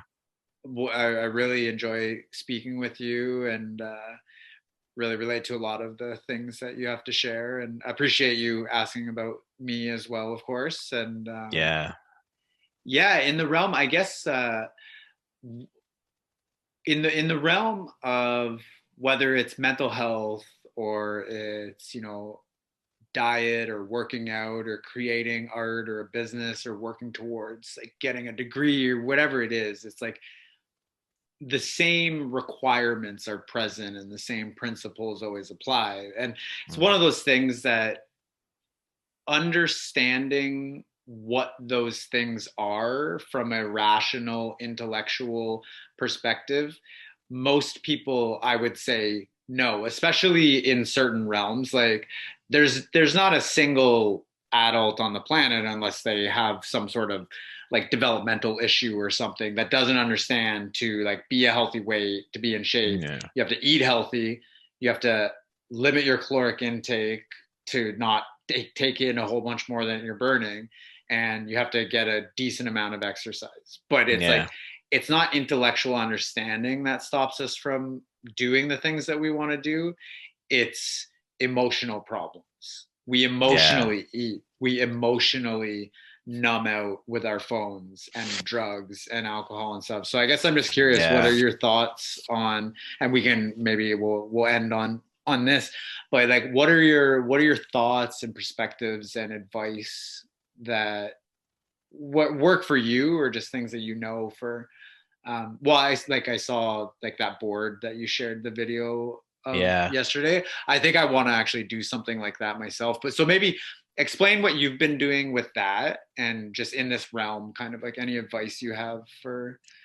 Advice to deal with that type of thing. I mean, the first part is spotting it, like really being able to spot it. Like I had, Awareness. yeah, like you have to really like be aware of like what happened. Like for me, it was like, okay, like I'm gonna like I've tried quitting like smoking weed. I'm right now, I'm like in my longest stint of not smoking weed that I've ever had in like at least 2 decades, because I started smoking weed when I was like 12. Congratulations. Thank you, thank you. Yeah, 14 for me. Yeah, right. So and that was because literally like it again being aware. Like I'm able to look back and see like I got assaulted when I was like 8 years old by like a very grown man. It wasn't sexually, it was just violently. So that always stuck with me. And then my dad disappeared.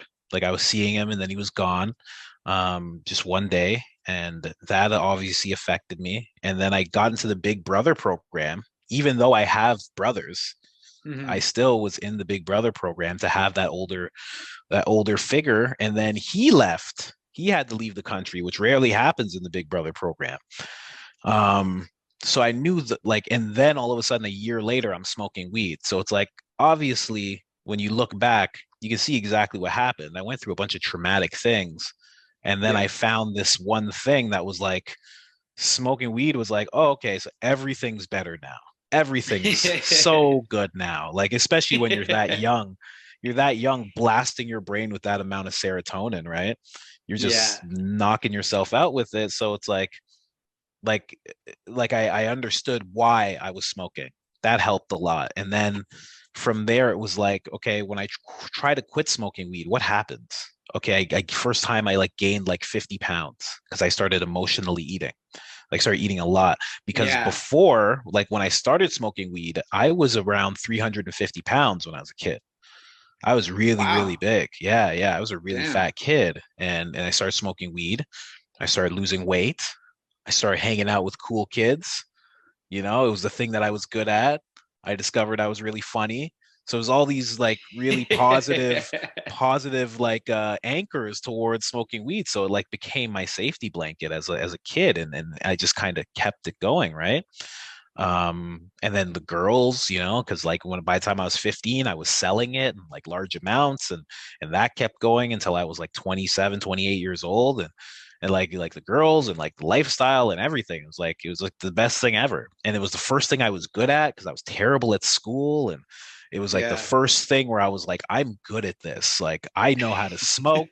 I can roll joints.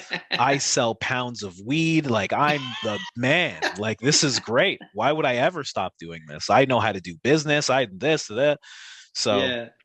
yeah, just spotting spotting your triggers, spotting the things that are causing you to want to numb yourself out. And then from there, it's like not even to bring God into it, but like trying to find something, whether it's something bigger than yourself, like a reason to quit, like maybe a person that you want to become. Maybe you've been holding yourself back from something, like like you got to find something to live for, to really live Mm-hmm. for, because when you're numbing yourself, you're not really living. Like you got to find something to actually live for, to live vibrantly for. um that was huge for me. Again, my wife, a huge thing. Like when I met her, I was like, things just started changing. I realized that I could be something different, and I wanted to be something different, because not only did like at first it was like I felt like she deserved something better, and then as time went on, I realized that I deserved something better. And like as that feeling kept progressing, it just, my life got better and better, and it just got easier and easier. um so like the trick for me in terms of like I guess your question is, how do I stay like, how do I stay on point, or how do I stay away from like numbing myself and stuff like that? Like how do I keep myself Yeah. together? Yeah, it's a big topic of a, conversation. So it's not even a, really like specific, just a lot of motivation. Like when I was 20, I found motivational speakers because I didn't have yeah. any positive role models around. Everybody was either a drug dealer, a debt collector, or some, like just somebody who was a part of like the underworld kind of thing. And I found Dr. Eric Thomas, and I started listening to him, and I was Hip working hop these. preacher. Yeah.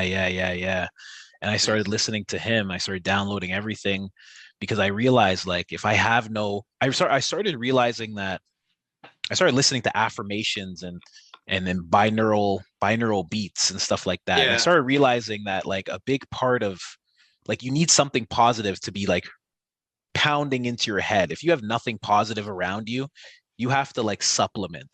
If Yeah. your body can't retain any iron, you need a supplement. If your life doesn't have anything positive, you need a supplement. So that was my supplement, and I really started listening to a lot of that stuff. And I really started internalizing it, because I understood that like your brain had this consciousness that takes in everything. So even if I didn't believe it at first, I really just kept pounding it and listening to it and listening to it, and it became all I would listen to. And then it really, really helped. It really helped form me as a person. Hmm. It really helped, like, and again, like proper men to look at, proper men to aspire to be like, proper men to learn from. That was like a huge part of it. Yeah, so it's like the path to stop numbing yourself is like what do you actually want to live for, and how long Hmm. do you want to wait? I have a mentor. He's a coach, my friend Oliver. I get choked up even saying it, but like I was talking with him, and he's like, how long do you want to wait? Like, how long do you want to wait? Like to do it, to do the things that you could do. Yeah. So it's like you got to ask yourself that if you're numbing yourself and you're walking down that path, you got to ask, how long do you want to keep doing it? You know, Hmm. like how long Yeah, man. how long are you going to keep Yeah. on having that happen? And I remember I think of that all the time now. Like if I'm like having doubts about something, it's like, okay, so are you gonna wait 20 years on this as well? Like you're Yeah. 30 something now, you know? You gonna wait 30 years? You gonna wait 15 years? Like how long are you gonna wait? I can't even believe I'm crying. Jesus. What am I gay or something? Jesus. No, no, I'm so appreciative of you sharing that and being vulnerable, and Yeah, obviously like yeah. you're preaching to the choir, and I've made a lot of changes, and life's a roller coaster, right? It's like I've made a lot of positive changes Yeah, and had yeah. setbacks, and the last couple of years with the pandemic and so much uncertainty and social Yeah. chaos and finances have been like really tough the last couple of years for a variety of reasons. I've had some relapses and some setbacks back into like what's the fucking point? Nothing matters. I don't Yeah, matter. Blah blah of blah. That course. shit. So it's like, you just gotta recognize the thing that's interesting is awareness. It one of my I've done a lot of therapy and a lot of like coaching programs and individual working with coaches and stuff. And something that someone talked to me about recently was like, this idea that awareness is half the battle, quote unquote, half the battle. It's like, no, Yeah. it's not. No, it's not. It's like awareness is 25% of the battle or less, like Yeah. 75% or more of the battle. Like awareness is extremely important. That's not to say it's not to diminish its importance, but Mm. it's to put it in its place, because awareness doesn't lead to action. It doesn't lead to change. The Yeah, only true. thing that the only thing that does that is like you making those things happen. And it's like you're saying, like that question, like how long are you going to wait? It's going to be another 20 years, another 15, another 10. You're going to be in the same spot, worrying about the same shit, Yeah, dealing man. with the same problems and shit. And it's like, and we can't exist in a vacuum. Like we can, you know, the best of us do really well at, you know, taking action on the things that they want to and creating themselves to be and their life to be the ways that they want it to be. But for anyone who has, for a variety of reasons, more challenges doing that, it's like it doesn't matter if you sort of like find it easier to kind of stay on top of shit yourself without external accountability, or if you're more challenged with that, which I definitely find challenges myself. But that it's like it's it's it's the people that you surround yourself with, the conversations that you Oh have. yeah, And just like you true. said, it's like if you don't have them in your life, then you go and you supplement them. You find them online. You find, it's like we have access to everything, and most of it's free as long as you have an internet connection now. And Yeah. similar happened like when I was in my early 20s and I had dropped out of college and got really into politics and social issues and conspiracy theories, and felt so fucking like afraid and hopeless about the world and our history Hmm. and our chaotic species and our challenges, and my inability to like deal with it, and also feeling like I didn't have any friends or family that I could talk to, let alone to like mentor me or help me. And it's like you gotta do whatever you can and find that. And when you relapse and when you go back into your fucking bullshit and you know woe is me, victim mode, fucking self-pity, all that type of shit, it's like awareness is, quote unquote half the battle or less. But it's like you got to find the mentors, you got to take in the whether it's reading or watching YouTube videos or listening to podcasts or having conversations with people. It's like you got to find people that are going to help bring you back out. They're going to help lift you up. They're going to support you. And like you said, how, you saw the man that your wife saw that you could be, and you Yeah. wanted to change for her before you even wanted to change for yourself. And it doesn't matter what order it goes in. If you find someone that you want to change for, or you want to change for yourself first, it doesn't really matter. It's like you gotta reconnect to the awareness of like what it is that you want, who you want to be, what you want to create. And it's not about not having relapses. It's not about not failing or not faltering Yeah. and falling back and stuff. It's like the work, quote unquote, that we need to do on ourselves to know who we are and who we want to interact with in our life and the communities that we want to be a part of. Is like recognize when you're not aligned with those things that you want and you're acting like your old self. It's the awareness is to just get faster at recognizing it and get faster at getting back into action that is aligned with those things, Yeah, yeah, you true, know? true. That's very true. Yeah, because now when you said that, as soon as like you started talking about the awareness, yeah, because like I've been aware that I needed to stop smoking weed since I was like 20. Like I got into it and I was like, yo, I should stop. Like this is like a hard. I remember being in high school And I was with this guy and we were like rolling a joint in like this like back hallway, you know, like hiding. And he goes, I don't know about you. He's like, but I'm really addicted to this stuff. And I'm like, yeah, me too, man. Like actually we were like 16 and I'm like, yeah, me too. I'm like, I like need this. He's like, yeah, man. He's like, it's nuts. And we just kind of like Yeah. rolled the joints and like just started smoking. But like, yeah, I knew from there like, oh, I'm really addicted to a thing. And like that didn't bring about any change. Like, and there Yeah. were there were times where I thought to stop, but like it would be like very short lived, or maybe I'd try and stop for a day or two, and I'd smoke like 2 packs of cigarettes in that time, or I'd start vaping something, or maybe I'd go on a mushroom binge, but there was always something, you know what I mean? Like always something to fall back on. And yeah, you're right. You're right. Awareness is not everything. Like I've had the awareness for, for years, for decades. And it didn't happen until a key thing that you said is like when you think of like who you want to be. Because like when I say like I wanted to change for her, it was because like she could see me as like a really good father.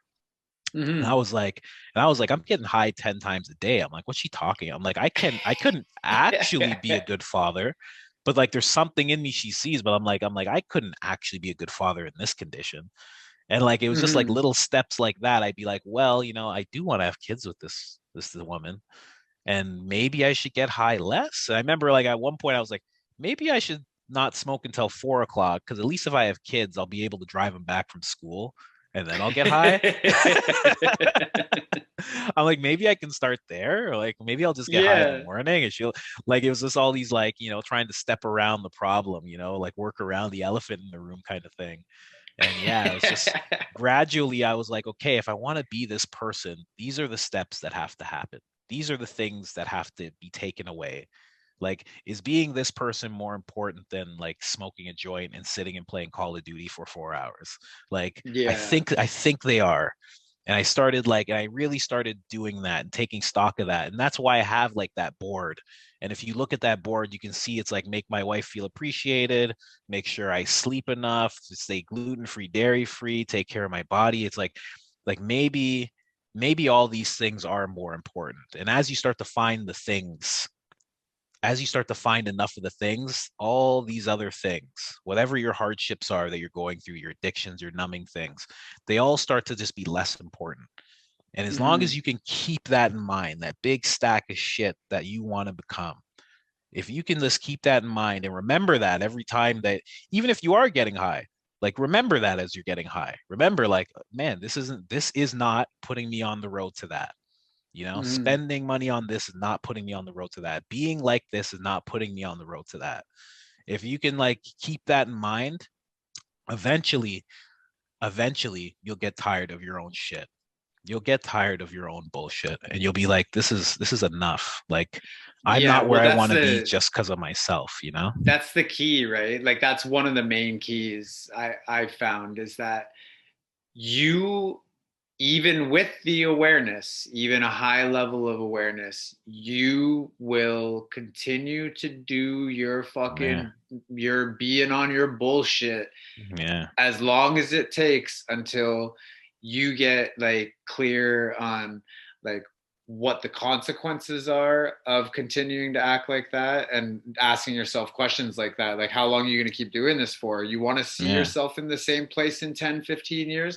Like getting clear on that and getting sick of your own fucking bullshit. And just also like recognizing that a lot of times there something that I've come to learn in more recent years that I want to continue to learn more about is like, it's our traumas that are at the heart of a lot of these behaviors starting, because a lot of like problematic behaviors start in adolescence or even younger in a lot Yeah. of cases, or late teens, early 20s for a lot of shit too. But it's like they start in our youth and then they sort of continue. And even though we know we shouldn't do them, or we should eat healthier, we should smoke less weed, drink less, do less drugs, work on, staying out of debt, spending less money on shit we don't need to, whatever it might be. It's like we know all that shit, but it's like we're numbing out and we're doing these addictive behaviors to cover something up, and it's like going Yeah. inside, writing, journaling, doing therapy, making sure that you have people in your life that you can really be like open and vulnerable with, and Yeah.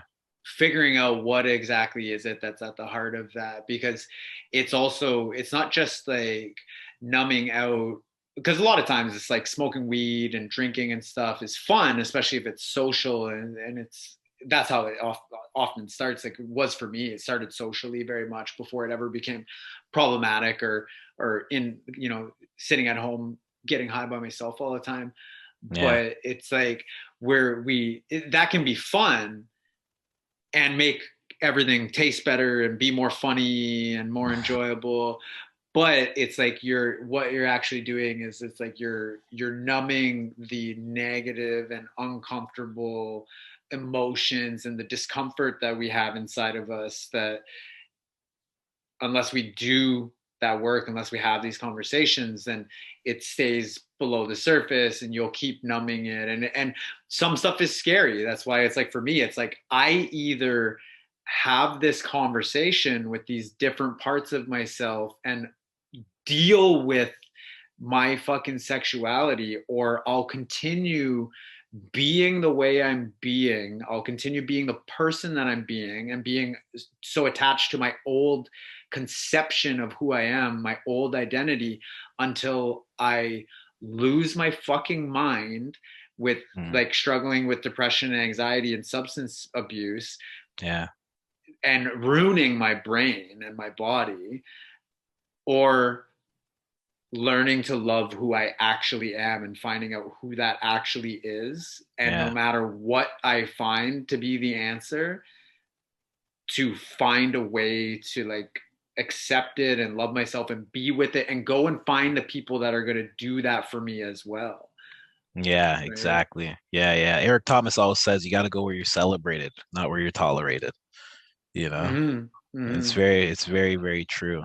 And I mean, and the last thing, I mean, of me numbing myself, I was gifted when I was like 22 or 21, I re-met my father. And that was a big, again, it was a big awareness, but it didn't change things, but it really lit a fire under me, like a fire that I was like letting kind of cinder, like and kind of burn. Because when I met him, he was, I realized that first off, I saw him and he lived 30 minutes from where I lived. So it's not Yeah. like he was gone. So he lived Yeah. very, Yeah. very Yeah. close. And I just realized that he was exactly like I am. When I get high, I don't want to see anybody and I just want to chill. And I realized he had just let that get out of control.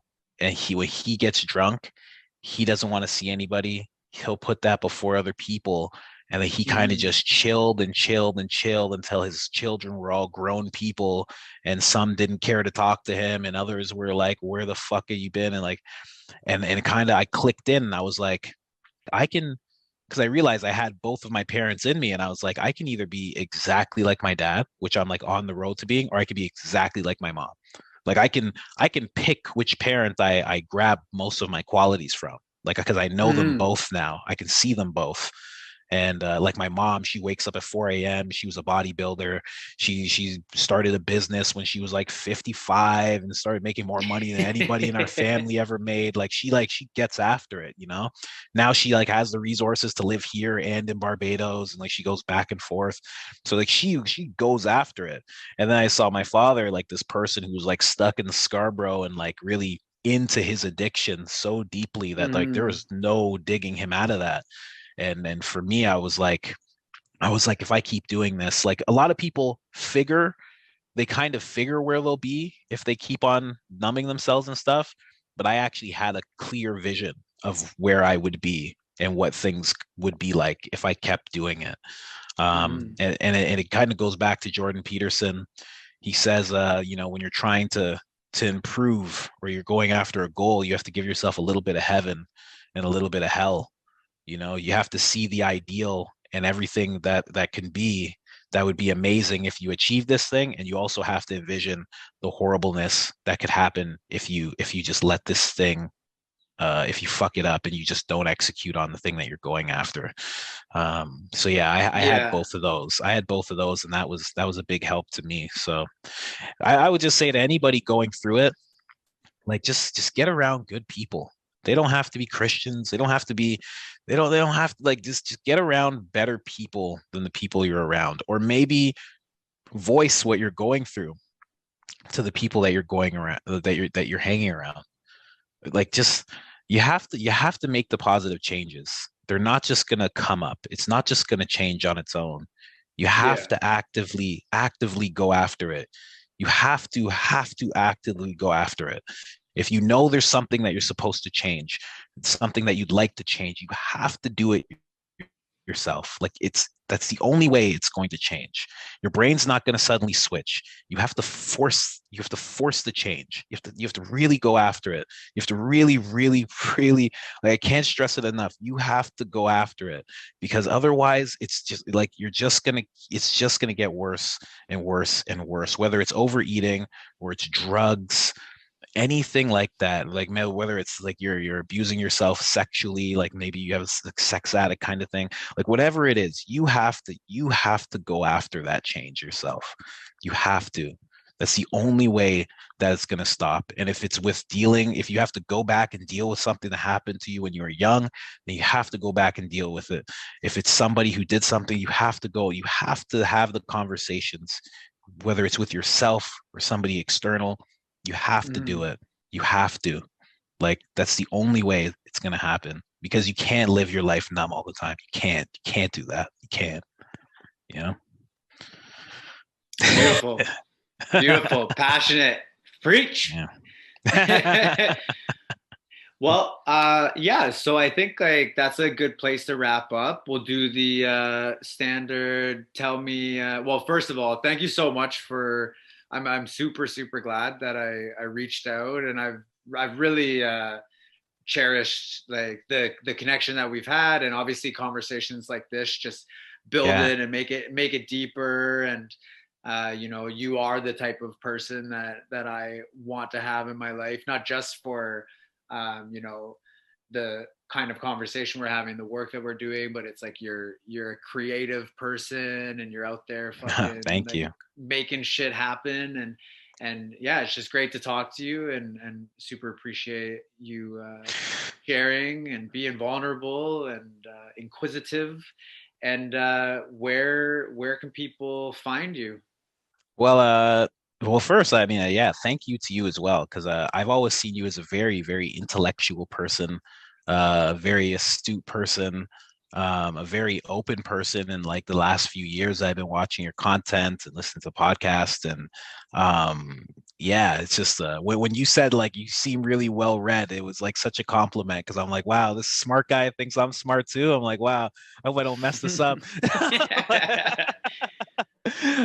So yeah, thank you so much. And yeah, the connection is absolutely appreciated. It's I hope to meet in person. I really do. Yeah, I was yeah, really hoping to have you over here, but I know it's a trek. I've moved very far away from Toronto, so I understand completely. But maybe when your living situation is a little different or something, like maybe we can get together with the fiance wives and do yeah. something like No, that. man, You know, like, we'd be down. Like we have a car. We can make our way up there. yeah, I yeah, would love to. definitely. We just got like a dining room table and some chairs, so Amazing. we're looking to have some people over. So I would love that. Yeah, that'd be super sweet. But other than like where people can find me, I mean, my Instagram is everything Colin, and also the Open Colin Brother with one Pro. L. Yes, Colin with one L. Yes, yes. The correct way. I'm not one of those 2L Collins. All the Colin. My younger stepbrother is 2L Colin. Oh, really? Oh man, that's funny. That's so funny. But yeah, you can find me at everything Colin. That's on Instagram, and also Open Brother Project. My YouTube channel is called the Open Brother Project as well, where I'm sharing myself and my experiences, and the books I'm reading and the things I'm doing to better myself. And other than that, yeah, those are the two places you'll find me. And yeah, I'm gonna be doing the Open Brother podcast. That's coming soon. I'm gonna be lining up a bunch of men from all walks of life that I can talk to and learn from. And yeah, my Instagram, you can check that out. I'm sharing all sorts of things. Sometimes it seems like I'm a conspiracy nut. Sometimes it seems like I'm a life coach.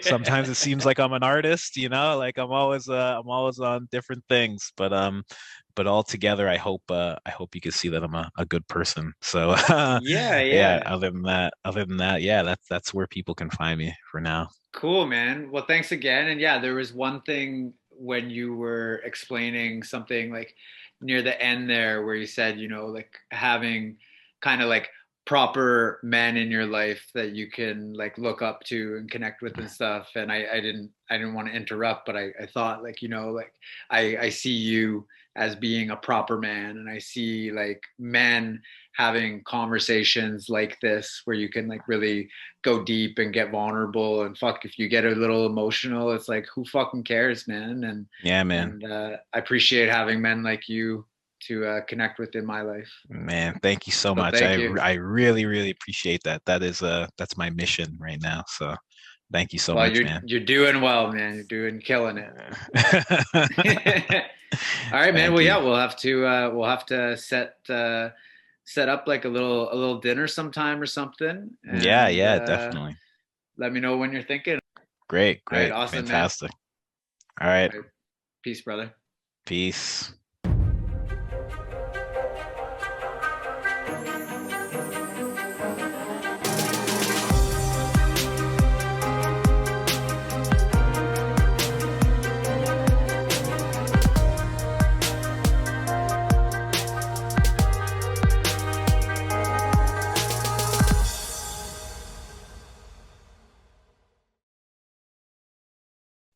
Just give me 1 sec. I think my internet's fucking up. I'm actually just gonna switch my network here quickly.